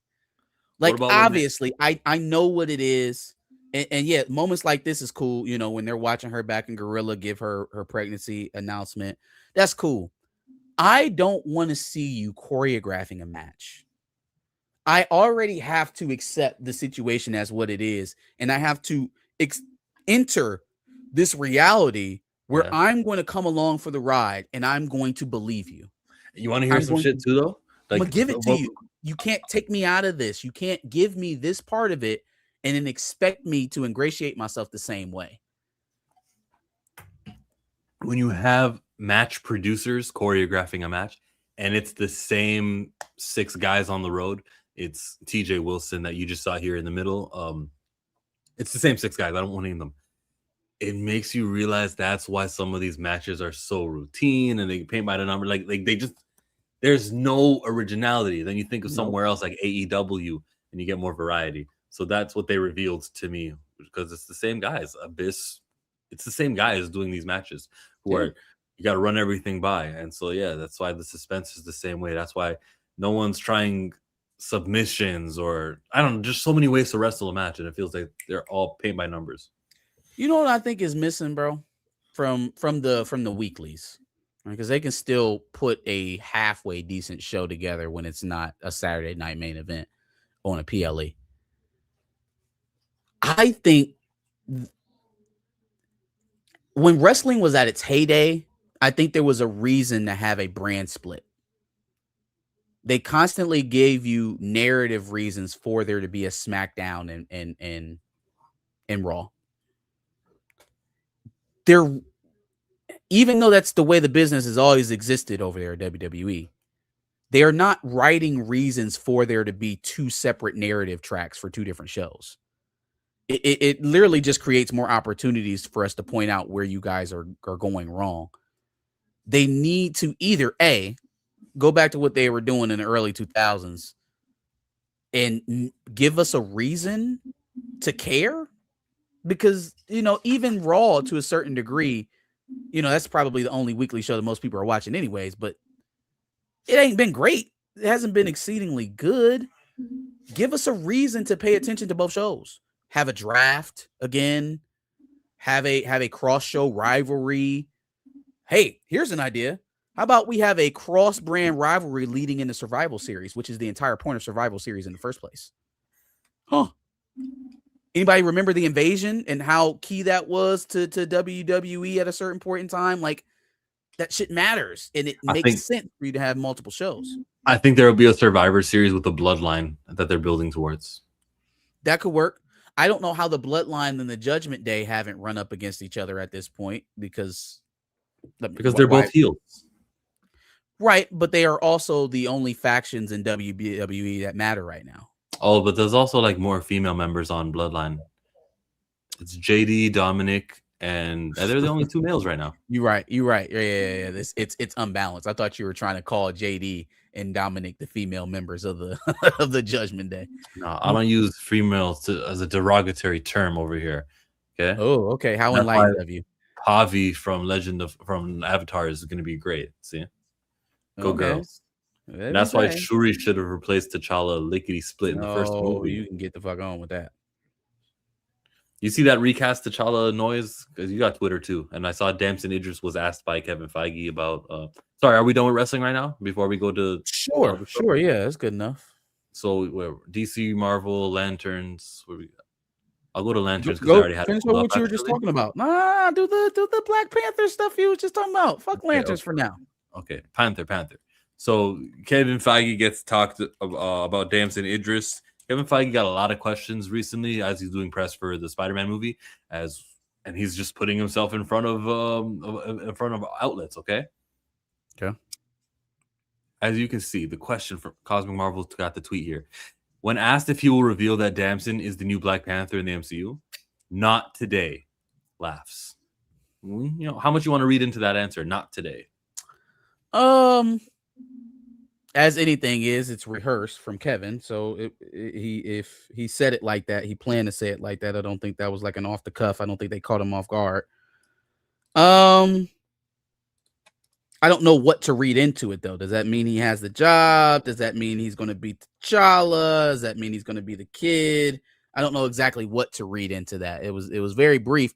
It does seem to hint at the fact that he has the job, but that's where we've kind of been at this whole time anyways, is that if it was going to be anybody, it seems like it's going to be Damson Idris at this moment. So I don't think he particularly revealed anything, but he teased just enough to lead you to believe that probably our suspicions are correct, that it's going to be Damson in Doomsday and Secret Wars.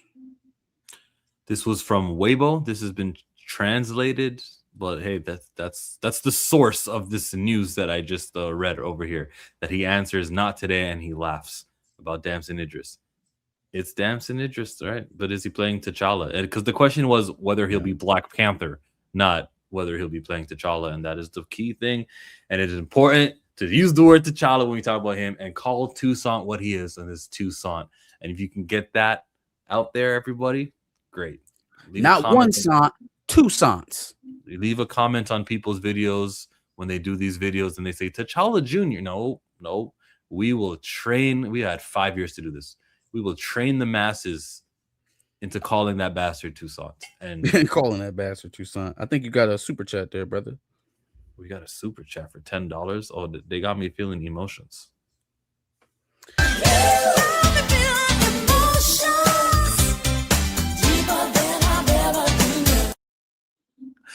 Oh, you got me feeling emotions hotter than the heavens above.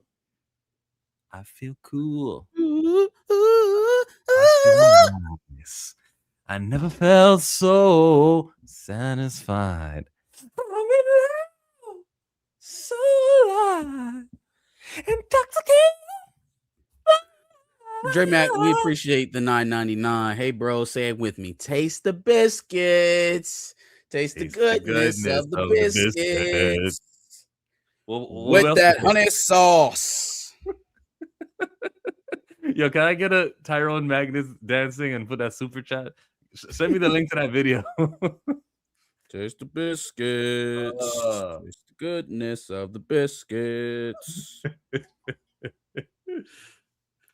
Dre Mac is the YouTuber, the Dre Mac Show, that you should be checking out.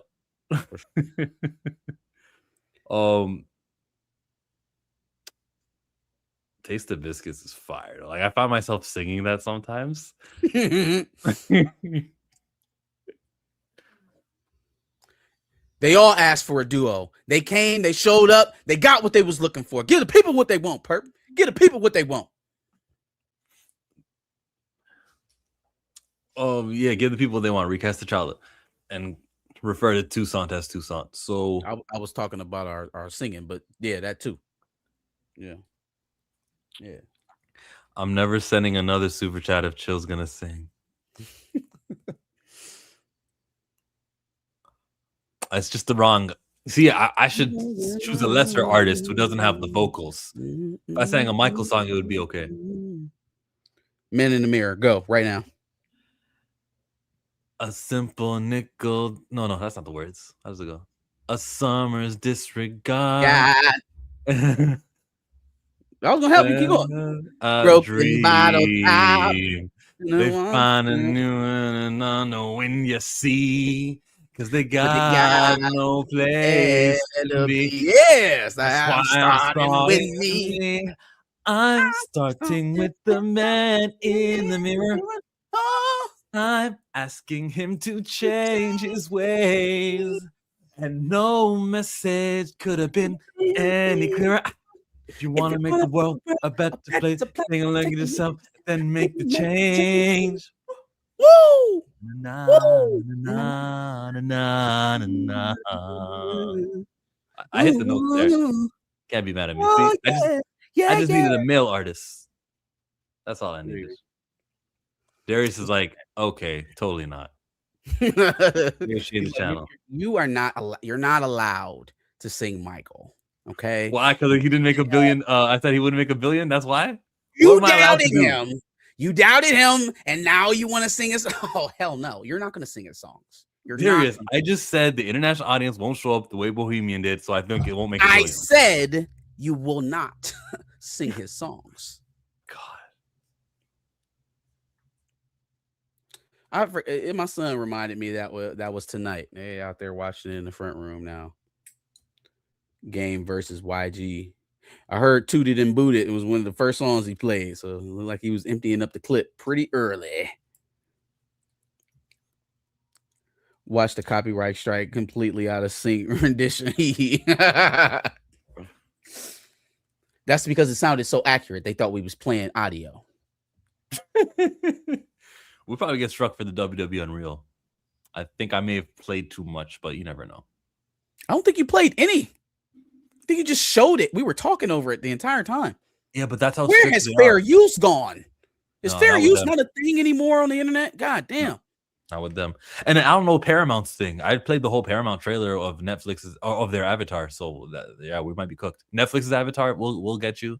We're just struck. Mariah Carey might try. Shit. I can't wait till I got a team of lawyers and I can just tell y'all to sue me. So aside from the Damson Idris stuff, which last I checked, he was like showing Instagram pictures of him dressed as Prince Inan from Children of Blood and Bone, coming in IMAX in January. I'm still saying support that movie, by the way. I don't care that the author doesn't see eye to eye with them.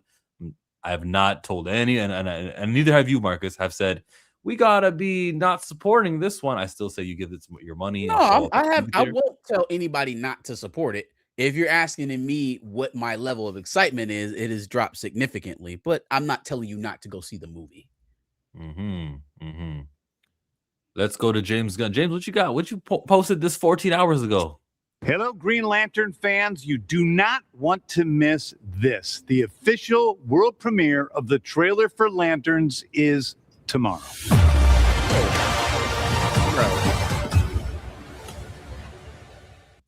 Got like 10 seconds of footage there. Bro. What? Bro. What? It's light skinned Green Lantern. It's a tornado. That's good. That's special effects. Bro. SDCC is Saturday. Yeah, and you know, Marcus, that Marvel is going to have so much attention. So why don't you do your stuff on Friday? Bro. Saturday.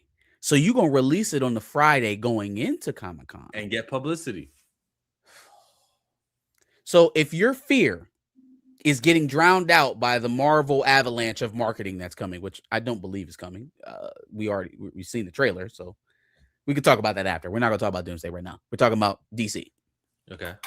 If your idea is we don't want to get washed out, your idea is to put the trailer out while everybody's in the halls listening to other studios present their stuff live. You think your stuff is going to be more pronounced than the stuff that people are getting live footage on in the halls at the convention because you announced it on Twitter the day before? That's the calculus? You have a problem with this? Go to the damn convention and show the fucking trailer. Just go. Go to the convention, show the trailer, have Aaron Pierre there, have Kyle Chandler there, have Nathan Fillion there, have all the lanterns there in suits, show the trailer, kick ass, get people excited. Release a trailer online on Friday. Marvel already did that. He did last week. We don't want to get washed out by Marvel. They released the Doomsday trailer earlier this week. So you're going to sandwich yourself in between the Doomsday trailer and whatever they present at the convention in hope that in that little pocket that you got before people start looking at the fucking shit that's leaked out of the convention that you get your just due. What are you doing? Bro, just go. Send somebody to the fucking convention and have them show the trailer there. How much would this have cost you? How much would this have cost you to release it at the convention? You saved yourself nothing and you ceded the ground to your competitor. Absolutely ceded the ground to him. Hate it. Hate it. Don't hate the trailer that is sure to come out tomorrow. But I hate the idea that like I'm always going to announce what we're doing on the internet. I fucking hate that shit. I hate it. Especially when you're turning down opportunities to go to traditional places and present to your fans. Now, I will say there's this budding attitude that, oh, well, San Diego Comic-Cons aren't what they used to be. And, you know, the reveals haven't been all that great, you know, for the last couple of years. I would chalk that up more so to an ebb and a flowing of some of the bigger news. Like over the last 20 years or so of conventions, we've got some of the biggest movie reveals of all time. And so if the highest of highs are like Chadwick Boseman coming out as Black Panther, Dr. Doom coming out as Robert Downey Jr., you know, shit like that. The bar is very high. The bar is very high. I think eventually we'll start hitting those heights again for certain reveals at studios down the line. Hell, Marvel could do it Saturday with the X-Men. If they decide to show y'all something, some characters that they've already casted for the X-Men, they're going to break the fucking internet. So this idea that like, oh, just chalk up Comic-Con, it don't matter no more. We just going to release the shit online. That's exactly why you are where you are right now. This flippant attitude to how you market your products is probably why you are where you are right now. And it also makes me feel like you don't understand where you at. You don't understand the dire straits you're in. Well, there is really a correct way to use Comic-Con weekend, huh? Okay. I think so. Yeah. Yes. If you are a comic book franchise, what do you mean? This is like this is the nerd pilgrimage that everyone looks for every year. Regardless of what studio you're rooting for behind, if DC guy, Marvel guy, or somewhere in between, everybody pays attention to this Comic-Con.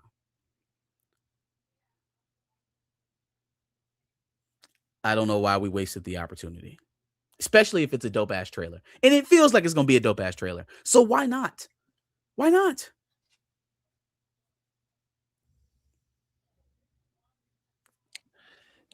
Work on it, James Gunn. Work on your announcements, your presentation, all that stuff.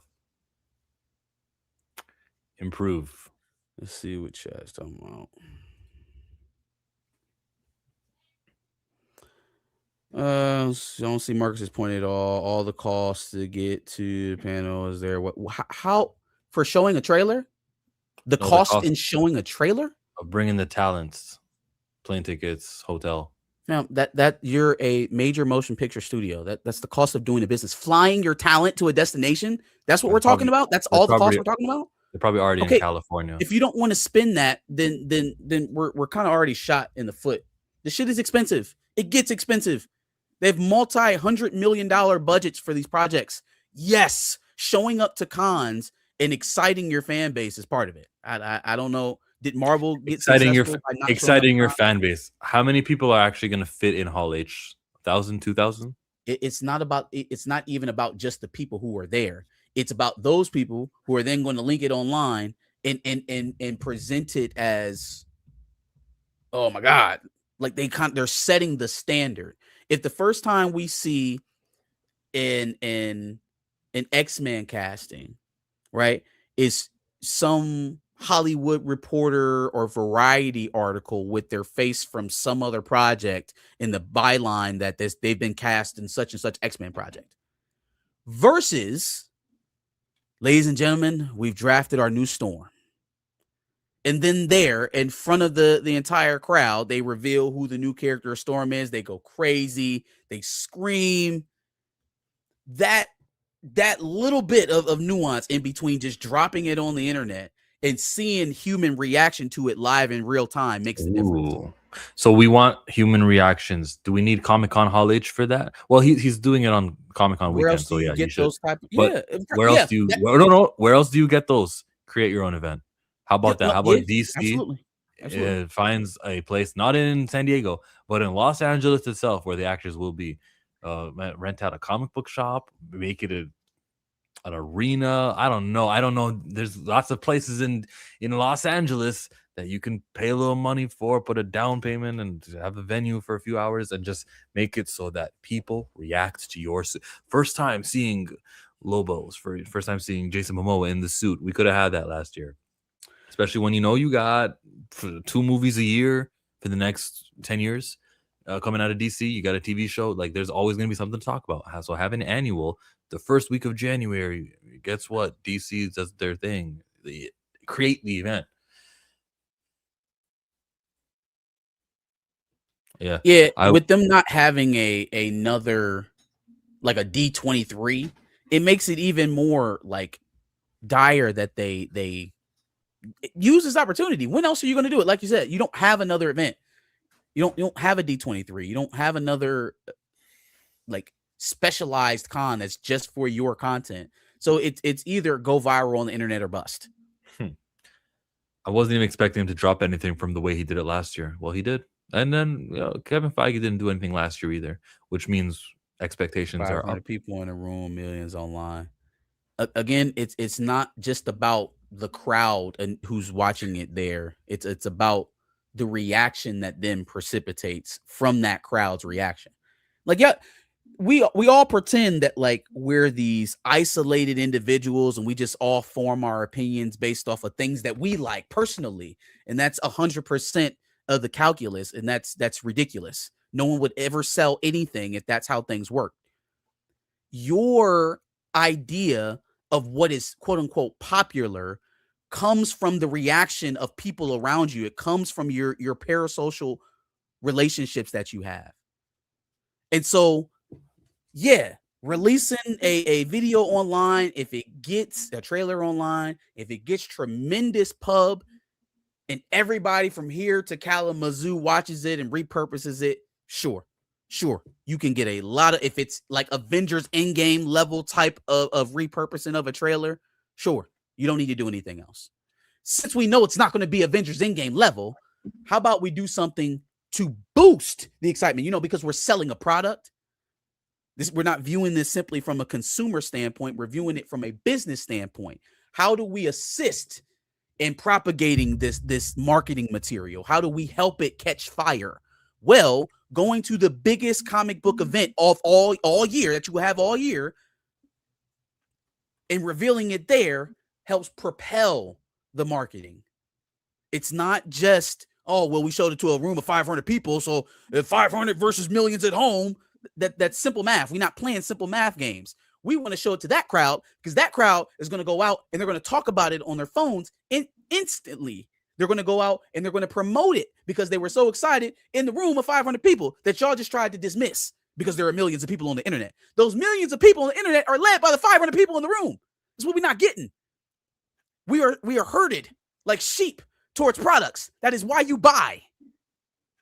So don't tell me that these trade show like events don't mean anything, because the studios would gladly stop doing them altogether if it wasn't netting them anything. Kevin Feige had a couple more interview answers here. Marvel has a 7-year plan from Avengers 5 to 6 and beyond, with more characters and a vast storyline. How do you manage the importance of stories to characters? For example, from the 7-year plan in the MCU's film layout, we sense that groups like the X-Men and the FF will play very important roles. Could you talk about Avengers 5 and the MCU's plan from this perspective? My friend told me, don't let Feige give you his usual vague answers to these questions. And he said, where'd it go? Where did it just go? He says, Avengers 5 and 6 were largely inspired by the storylines of Marvel Comics' Time Runs Out and Secret Wars. So it's customary. The comics provide significant guidance for the films we're making. Red flag. What you mean they provide significant guidance? They are the stories. They're more than just guidance. The comics are literally the story. Actually, we want to do two things. First, to bring some storylines to a close that started long before Iron Man, including the original X-Men characters. Second, to simultaneously set the stage for the future. Avengers Endgame was truly an end, and since then, we've tried and experimented with many new things, but Avengers Endgame is a beginning. It will establish a streamlined, simplified, single universe that we can keep up with. Some things will be familiar, but many, many things will be entirely new. Okay. Before I dig into Kevin Feige's word salad over here. The point of contention was releasing the trailer at the con as opposed to on the internet the day of the con. That was the contention. I didn't know that they had a contingency there. I didn't know that Aaron Pierre was there. I hope he dons the suit. Him showing up in street clothes and talking about a trailer that gets released on Twitter is not necessarily the game plan that I was suggesting. But yeah, the point of contention was, why release this on the internet the day of the con?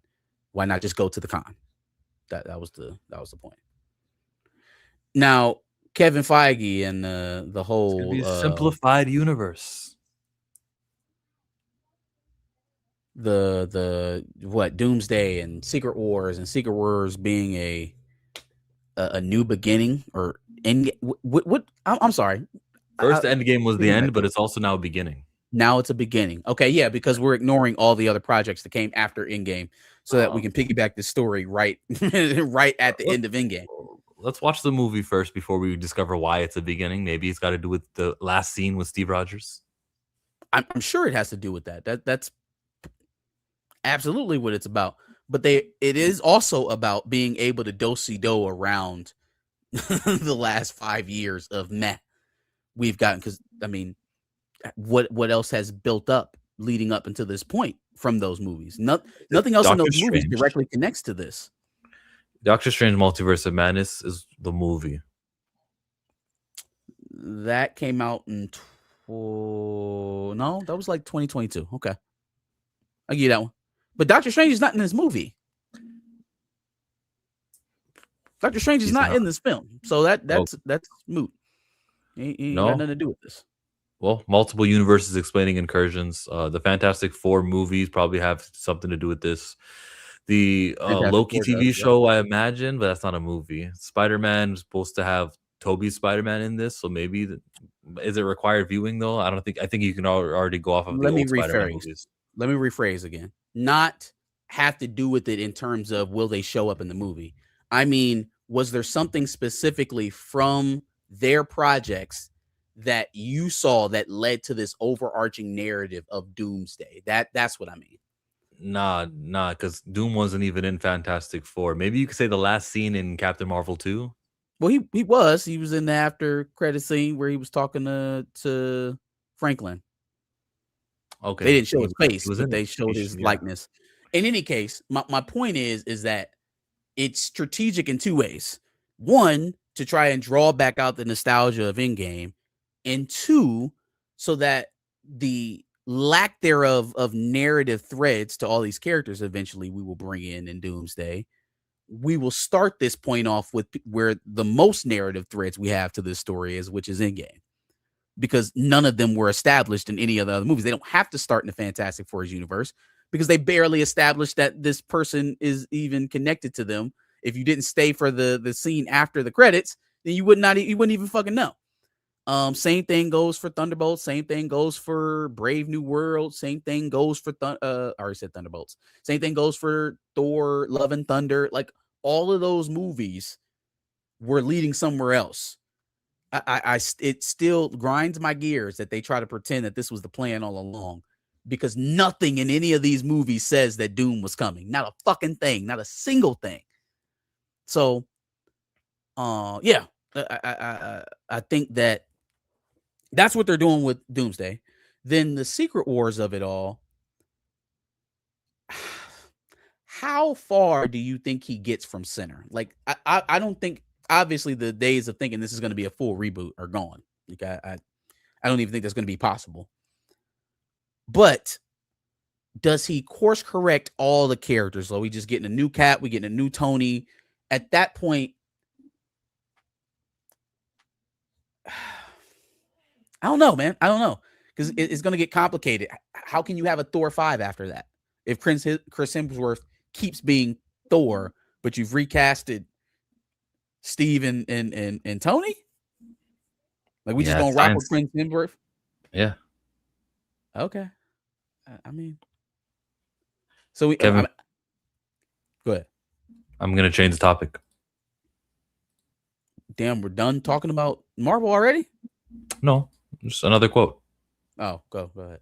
And then to speak about Sadie one more time, because she can't, is it's a high bar. The three actors in front of me set a very high bar, and we try to always do that at Marvel, is have great casts. And when you bring somebody in, it has to be a very high bar. And I don't know if we've talked about this before, or if you guys remember, but we were discussing what character to bring in, what types of characters and villain agendas, and we were thinking, we had sort of this idea for a story. Hey, villain agendas, right? Like, will the X-Men be hated for their race?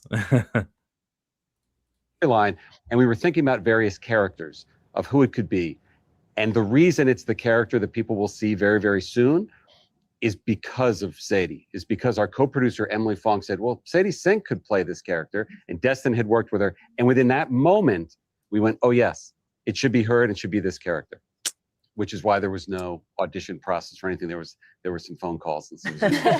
Must be nice. Must be nice. Cut to Tom's audition tape again. Yeah. I think I did 7. I'm gonna lie to you, bro. Yeah. I'm with Tom. Must be nice, because what the fuck even is this? What do you? Again, I know we don't live in a world driven by meritocracy, right? This is a world that's driven by relationships and heritage. So it's not surprising to me at all that, you know, somebody who represents Sadie Sink was close to a Marvel production and he was just a phone call away, and so her name got mentioned, and it was just, you know, a match made in heaven. Sure. But it's how flippantly you discuss it, as if like there aren't hundreds of actors, thousands of actors, millions of actors around the world listening to this. Like, damn, I knew I didn't have a chance. It sounds like Chelsea Green, bro. Sounds like Chelsea Green. I knew that ceiling existed. It hits differently to hear somebody who's in charge of your career say it out loud, though.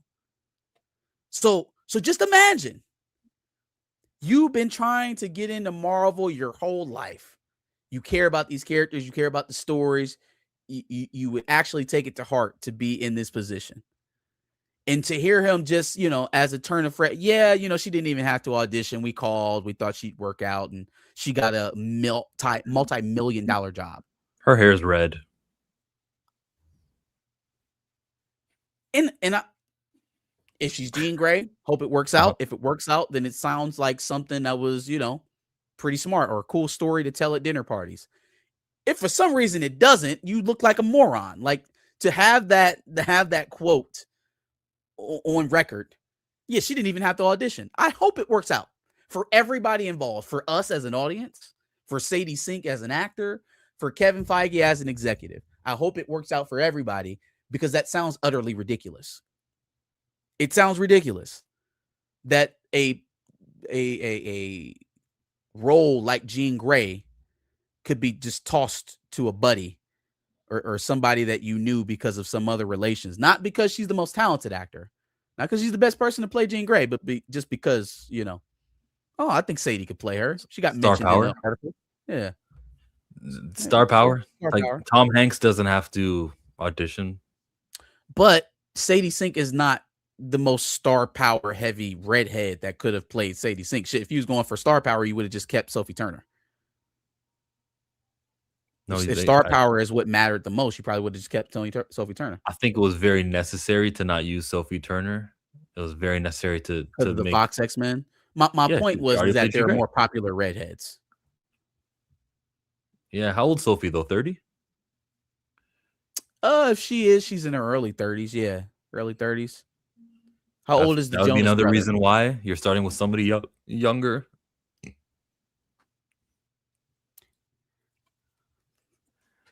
Okay. Hey, listen, man, you can give me a million reasons. We heard the reason. We don't have to guess about what the reason was. Somebody in the meeting mentioned her. He was already in she was already in his, meaning Kevin's, social purview because of some other relationship he had. So she got the job. He told us what we already knew about corporate America, but he just said it out loud. And so it just hits a little bit differently. Let's go to a super chat. All I do is win, no matter what. Got money on my mind, I can never get enough. And every Two fly cam, $2. Did y'all see Odyssey? It was pretty impressive. Oh, yet. did I see Odyssey? No, not yet. I plan Not to. yet, no. I plan to one day watch it. We Maybe took the might pay a kids movie. out to the theater last week. We saw Moana and Toy Story 5. Like the same day? Yeah, we do the drive-in. We do the drive-in, so you see 2 features. You get 2. Yep. Toy Story 5 was awesome. You ever thought about It- filming content with your kids and being like, "Hey, this is gonna go on YouTube"? So I've let my son give reviews off camera for movies that we've gone to see together. He was involved in the Mario Galaxy out of theater that we did earlier this year. He wants to record. He has ideas for a channel. He wants to be involved. I'm going to wait a good long while before I even start entertaining that. It'll be 13, 14 years old before we start talking about being on the internet. Probably even older than that, honestly. That's where he thinks is going to land right now. I would want to keep him protected from all of this as long as possible, you know. Yeah, We're not even fake close to having a phone right now, so I'll let you know, Cam, when I do see the Odyssey movie. It could very well appreciate happen. the this dollars, week. man. Thank you. More from Feige. Did you see this one? About Blade. How much time in therapy have you spent talking about Blade? This poor product. We just need to get this done, Kevin. How are you doing? Therapy. Should we get into a therapy session? Yeah, lie down. I mean, we all Guilt want there. it. Mahershala wants it. How are you feeling at this moment? I'm feeling very excited that we got Wesley back for a time in Deadpool and Wolverine, and like a gigantic loser and failure that we didn't get off the ground with Mahershala. Is there a world where Secret Wars is 2 films? Not this world. No. No. Okay. How Doomsday sticking to its release date? Yes. Definitely. Okay. Yo, he's going What off does the memory. MCU look like in a nutshell coming out of Secret Wars? Is it do you consider this a reboot? No, but I look to the comics as I always do in terms of our storytelling and after both the Secret Wars, but particularly the Hickman Secret Wars from 10 years ago, there's a nice roadmap to where we can go. And last thing for you, how many X-Men have you cast that I just don't know about? Are people signed on right now for X-Men actors? Not necessarily. That does not mean no. What the hell does look, not my boy- necessarily mean? It just means I can't say the word no to that because Sadie Sink is literally an X-Men in this movie, so I can't. Say no. He's not looking at his cue cards down here when Josh Horowitz is asking these questions. These are like the last minute of this 8 minutes he's allowed to have with both Amy Pascal and Kevin Feige, and just going off of memory and just asking him questions. So salute to that. The beginning with Blade, Kevin called himself a failure. He doesn't say I'm failing. He says failure. It's in the past tense. It's over. It's been failed. The Blade movie won't happen. Right? No? Do you have a different take? I mean, the way he talked about it, it sounded pretty final. The guy was kind of setting it up for him to talk about it still coming to fruition. And he kind of like do-si-doed right out of that and said, yeah, I feel like a loser for it not happening. And then that's the end of it. Like there was no further elaboration on when or how he plans to move forward. It was just like, yeah, man, I'm kind of embarrassed that I didn't get that done. And it was like, okay, well, are you? It's like your teacher asked you if you did your homework. It's like, nah, I didn't do it. It's like, you gonna do it? You gonna do the work? I don't know, man. It at this point, obviously, I think Mahershala has moved on to other things, and it is a continued disrespect for sure. It's a continued disrespect. And not just because it didn't work out with Mahershala, but we've seen the lengths that they go for other actors, for other projects.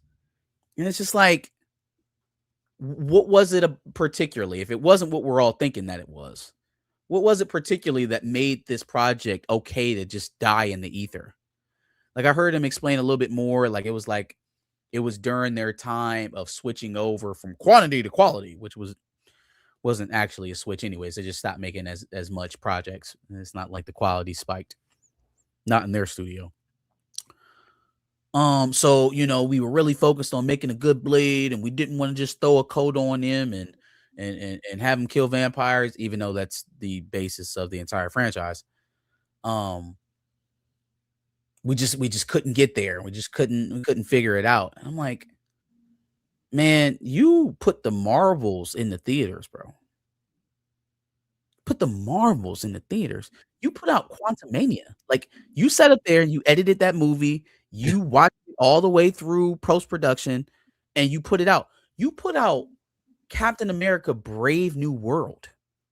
You released it to the world. Showed it to everybody. You cut that project all to hell and still released it. You telling me you can't get one version of Blade to finish? Not one? Don't tell me about the quality's too high now. We just couldn't let anything creep through. And you giving me Brave New Day, Thunderbolts, and Fantastic Four all in the same year. Is that the quality over quantity that we were talking about? Like it's personal, man. That one is personal. The Blade one is personal because it's the only one of those projects that couldn't just suck on its own merit. It couldn't even survive in the womb. Didn't even survive to see if we were going to Sucksville with it. At least we got to see those other projects and judge them accordingly. We are never even going to get to see this movie to see what Mahershala could have been as Blade. It's a robbery. No, we got Wesley. How about that? It's a robbery. We already had Wesley. We were never going to lose Wesley. Yeah. I think that's kind of telling. He's like, in his answer, where the question was about Mahershala in the Blade film, he wants to talk about what he was able to do with Wesley Snipes. Is that like what the fuck Wesley Snipes got to do with all this? I think it's, if you look at it from a race perspective, pretend you're Kevin Feige. Well, I really want to come off as a guy who's inclusive, so I'm gonna mention that Wesley Snipes was there. So I casted. So you know what I mean. I'm sure I'm an ally over here. Oh yeah, sure. With allies like that, what do you need enemies for? Mahershala turned down Commissioner Gordon for Blade and probably a bunch of other roles. He was supposed to be Gordon. Isn't that interesting? And then went to Jeffrey Wright. It's just funny that they went from black actor to black actor. It's almost like there's this pie chart that they've got to fulfill for their movies. It's crazy. I think it's almost like when Larry David, what's the name of, who's the dude who's not, it's not Bo DeMeo anymore. It's Larry Houston. It's like, oh, that gets to be our writer now for X-Men 97. I think he fell out with Mahershala, and Feige is like, so what? No, don't do that, Antoine. Don't go, Mahershala fell out. Oh, Kevin Feige and them had a personal problem. Nah, bro, don't even do that. Like, they fell out. I think this was just all business. Like, I don't want to act like they fought each other. They are falling out. It depends what you mean by fallout. And Feige is like, so what? The character that made MCU possible, but we get the Fantastic Four trash. Virgil Van Dyke with a beard on the left. I can't unsee it. Oh, appreciate you. Uncle Ben says Virgil Van Dyke, like Dick Van Dyke. Virgil Kevin Van Dyke had to mention Wesley so as not to make his answer entirely negative. He was saving himself. I could see that too. They did fall out. How about this? What if Mahershala is part of the issue? I don't want to do that. That Mahershala was part of the issue. He turned down roles. He was and then he be the good. He shot down a movie idea where Blade, according to rumors, was supposed to be like fourth on the casting.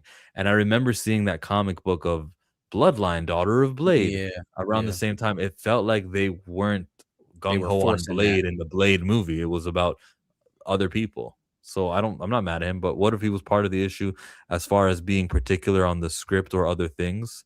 If that's being particular, being number one on the casting, then like what are we talking about? That's kind of where I'm at with it. Like, if you're telling me he was the problem for being too particular on the project, that doesn't mean the project doesn't get made. It means you either concede or you move on to someone else. If he's causing that big of a problem that the production can't get off the ground, then you find somebody else. Or you concede and you give in and you just make the project that he wants to make. Either way, not making the movie at all is a failure on the studio. Huge. You get that Tremaine Tillman. What's his name? Tremel Feige? Tillman. Yeah, Stephen James. Everyone who's being rumored to be cast as Black Panther, you just get one of those actors and you say, "Want to be Blade Elon Noel? I love Nemesis. You could kill it as Blade." Could absolutely be Blade, like 1000% be Blade. It just, I can't keep offering up or having these ideas for, fantastic black actors that I want to see in Marvel, because I don't want to see them in Marvel anymore. I don't want to see them go there and have a lackluster project or be put on into a character who's traditionally white and turn it into some comedy drama series, or give him one iteration in a movie and then kill and retire his character. I can't survive that shit. I can't do it. Hell, they race swapped a black character and She-Hulk. Race swapped him. An intelligent character, a character whose superpower is intelligence, made him white. Yeah, how else is he supposed to be intelligent, Marcus? So, as much as I would want to see some of these actors playing in these roles, not under the current regime. No, absolutely not. Because your track record is erasure or development hell. That's right. Fuck Wonder Man, by the way. So Kevin Feige has some quotes. We expect some more quotes coming this week. Spider-Man's coming up. Things are looking good for Marvel as far as like projects I'm actually interested in. Still don't know about Vision Quest. Still don't know about whatever the other shows that they've got going on. But I'm kind of ready to be pro Marvel right now. Kevin Feige, just sail through this weekend. I think I think people will look at Marvel in a different light after Spider-Man, and I hope that the movie is good. And it have to do with other things in the universe. What did you think about the trailer? Avengers Endgame, or Avengers Doomsday? It was all right. Yeah. It was an all right thing. A lot of scenes I already saw, but seeing Shang-Chi fighting with Gambit, seeing everything we saw, I'll pull it up now. But I thought it was cool. Don't play it because I don't feel like killing the stream. But it's Disney. They don't strike us. Disney doesn't strike us? Nah. Dre was saying the same thing on his video where he was like, I gotta slow it down. But Disney doesn't strike you for trailer reactions. Okay. Do you think? I guess. Did you have any problem with how Mystique looked? I kind of wasn't paying attention. That was the big discourse online, as Mystique's wig and her outfit and stuff. Oh, the budget for a Marvel movie is not so high. Well, yeah, Doom was in it. Doom barely talks. When is Mystique's part? I don't particularly remember when the X-Men show up. I don't know. Yeah. Right there we go. So yeah, a fake blue person's got funny hair. Yeah.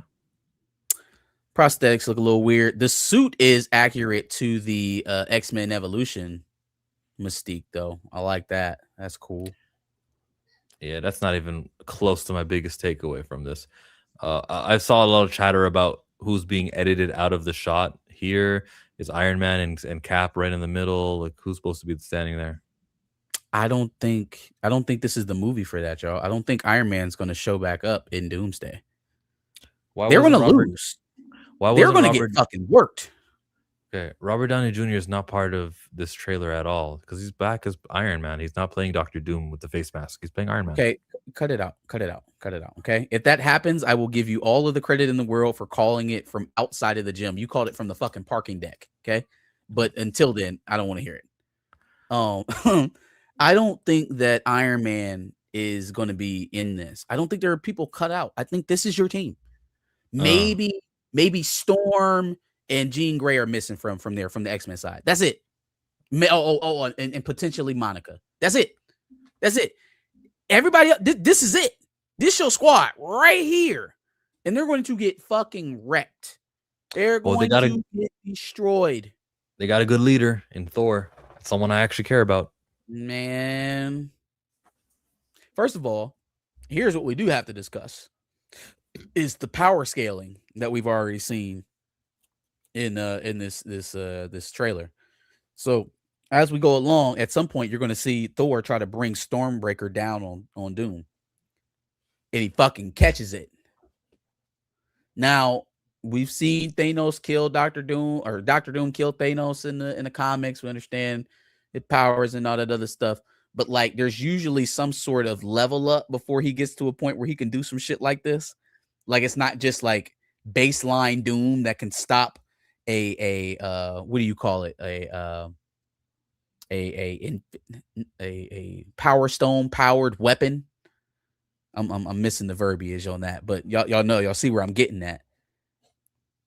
Like right now,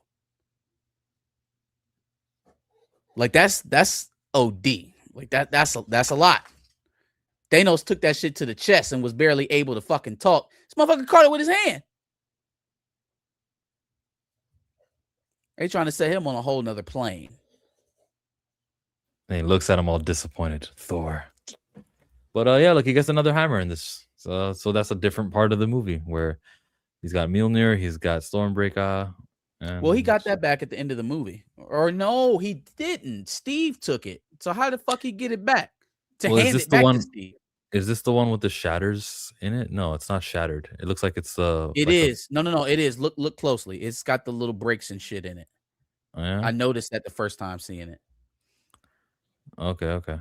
When Thor's holding it down before he reaches out to give it to Steve, you might be able to see it. Right there. You see it? You see the breaks? Yep. Well, they're gonna say it's healing. How the fuck did he get that back? They're gonna say Mjolnir is healing and Mjolnir is alive, and that's why you got to buy the new toy where it's not a shatter. Shit to another time. Took it to another timeline. How the fuck did he get that shit back? Would have made more sense for Steve to show up with it. What? How did he get the shattered one back? In Thor: Love and Thunder, Jane Foster goes to where Hela broke it, and then she reassembles it. That's Hela breaks Mjolnir during Ragnarok. They're like on Ragnarok. a cliff. Yep, I remember that.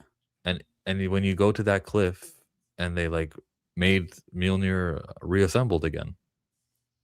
So what Mjolnir did he give to Steve in Endgame? What was that? The one from Back in Time. Oh yeah, he went back to see his mom. Okay, there you go. All right, I needed a bit of a. Does that fix the trailer for you? Now it's an excellent trailer. No, it didn't fix the trailer, but it was a. That makes it make a little bit more sense now. Now I get it. I forgot about him going back in time to grab Mjolnir. Yes, in Avengers Endgame in the beginning, and yeah, the big scene is that Steve Rogers is back. It is Steve Rogers, right? Like you don't think that this is a doppelganger Loki? So, unless Dr. Doom is just so overpowered that he can wreck the X-Men, Fantastic Four, and Avengers all in one fell swoop by himself, I think it makes a little bit more sense narratively for him to have an inside man to kind of get the treachery rolling. I also think that, like, all right, so think about Steve when he first broke out of the ice. When you saw him outside of his uniform, how he kind of used to dress. It was very, you could almost tell that he was a military man, right? That he was former military in some way. Very plain t-shirts. His shirt is fucking tucked in. He's wearing slacks and stuff like that. Like Steve outside of his uniform is very squarish coming into the 21st century. Now, this Steve done let his hair grow. This Steve here, hair down below his ears, beard growing wild. He ain't tamed that thing in months. He got a bomber jacket on. Look like he just left the bar catching a few brews. This Steve don't look like the Steve that won't cuss. This the Steve that kissed his niece in a different timeline. That's the Steve right there. That's the I kissed my niece Steve. That's a different Steve. So that, you know, it may be Hydra Cap. All right. I don't think that at all. I think it's Cap. Might be Hydra Cap. Okay. Super chat. Fly as an eagle, fresh out of Philly. Yeah, I still rep the city. Mirrors on the wall, worth $500 million. Had to do some Cat Williams. Vincent says the new trailer for Resident Evil came out. It gives more context. Love how it's setting up. The trailer for Other Mummy looks good too. Oh, that's that horror stuff, guys. Horror, you know me and horror. Can't wait to be scared. Wait, did you see the Resident Evil? Lee Cronin's Mummy the other night. That shit was awesome. No, I did. Yes, I saw the first Resident Evil trailer. I haven't seen any new ones since the first one dropped. So he's saying this one adds more context. Yeah, it gives more context.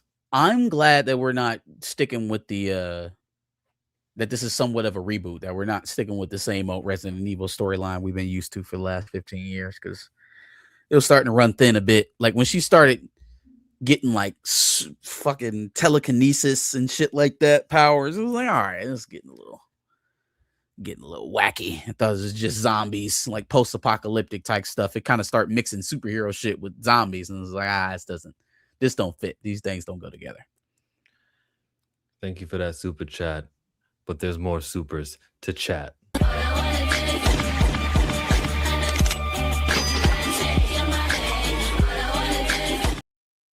Okay. We got a super coming out of Searchy.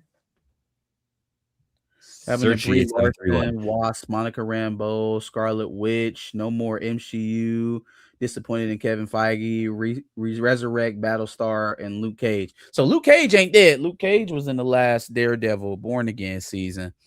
But I second you on the Monica absence. I don't really care about Wasp. She can stay where she at. I heard something interesting about her.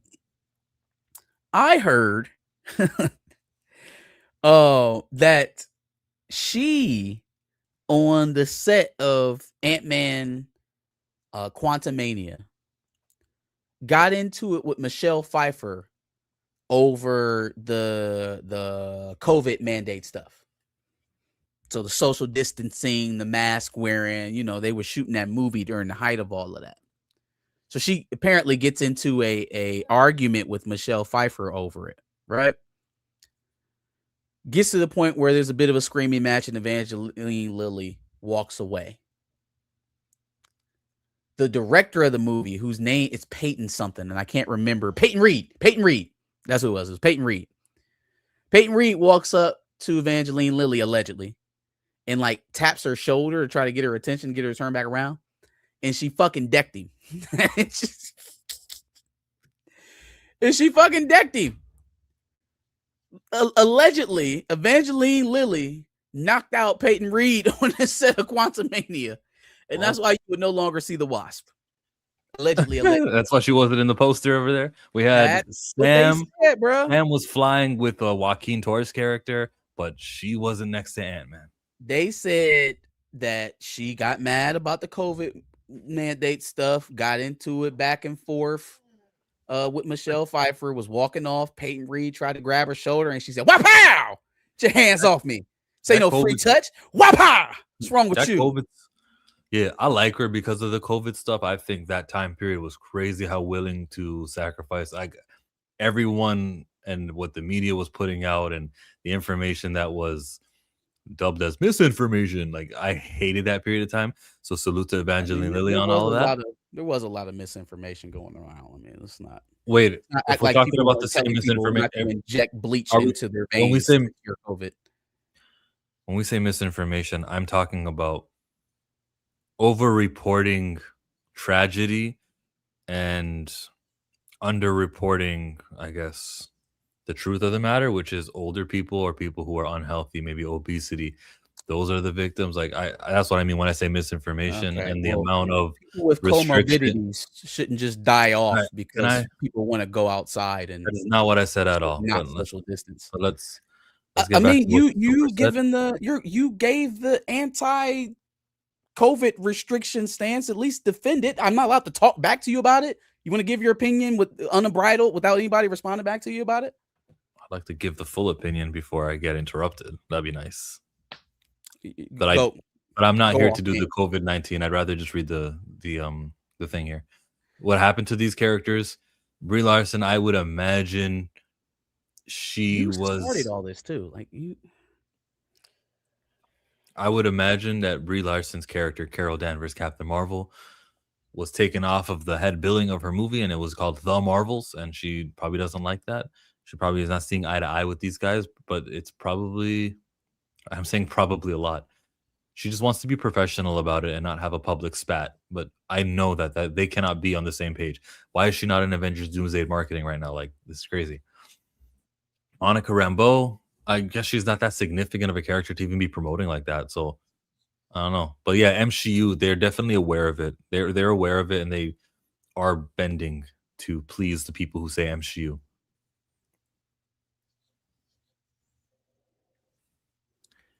That'd be that. Is that our stream today?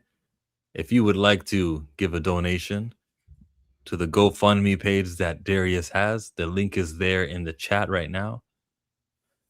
Thank you for the super chats that have come in, but be sure to be generous also over there for Planet Fanatics. Sure. We'll see you on Sunday, chit-chatting, right? Yep. Sunday at 4:30 on the couch. Come check us out. I think Josh will be showing up to Tina's Comic-Con panel on Saturday. So watch out for that as well. Saturday night. Tune in. Be there, be square. Tina Locklear. That should be her new song. Cue to Josh. Is this how y'all ending? Yeah.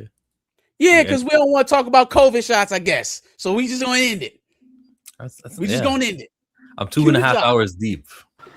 Hey, I've been watching y'all every single time on Thursday and Friday because I swear to God, y'all switch up every now and then. But rock out. I'm fucking with it. I'm out. Thank you, Josh. Appreciate it. All right, dog.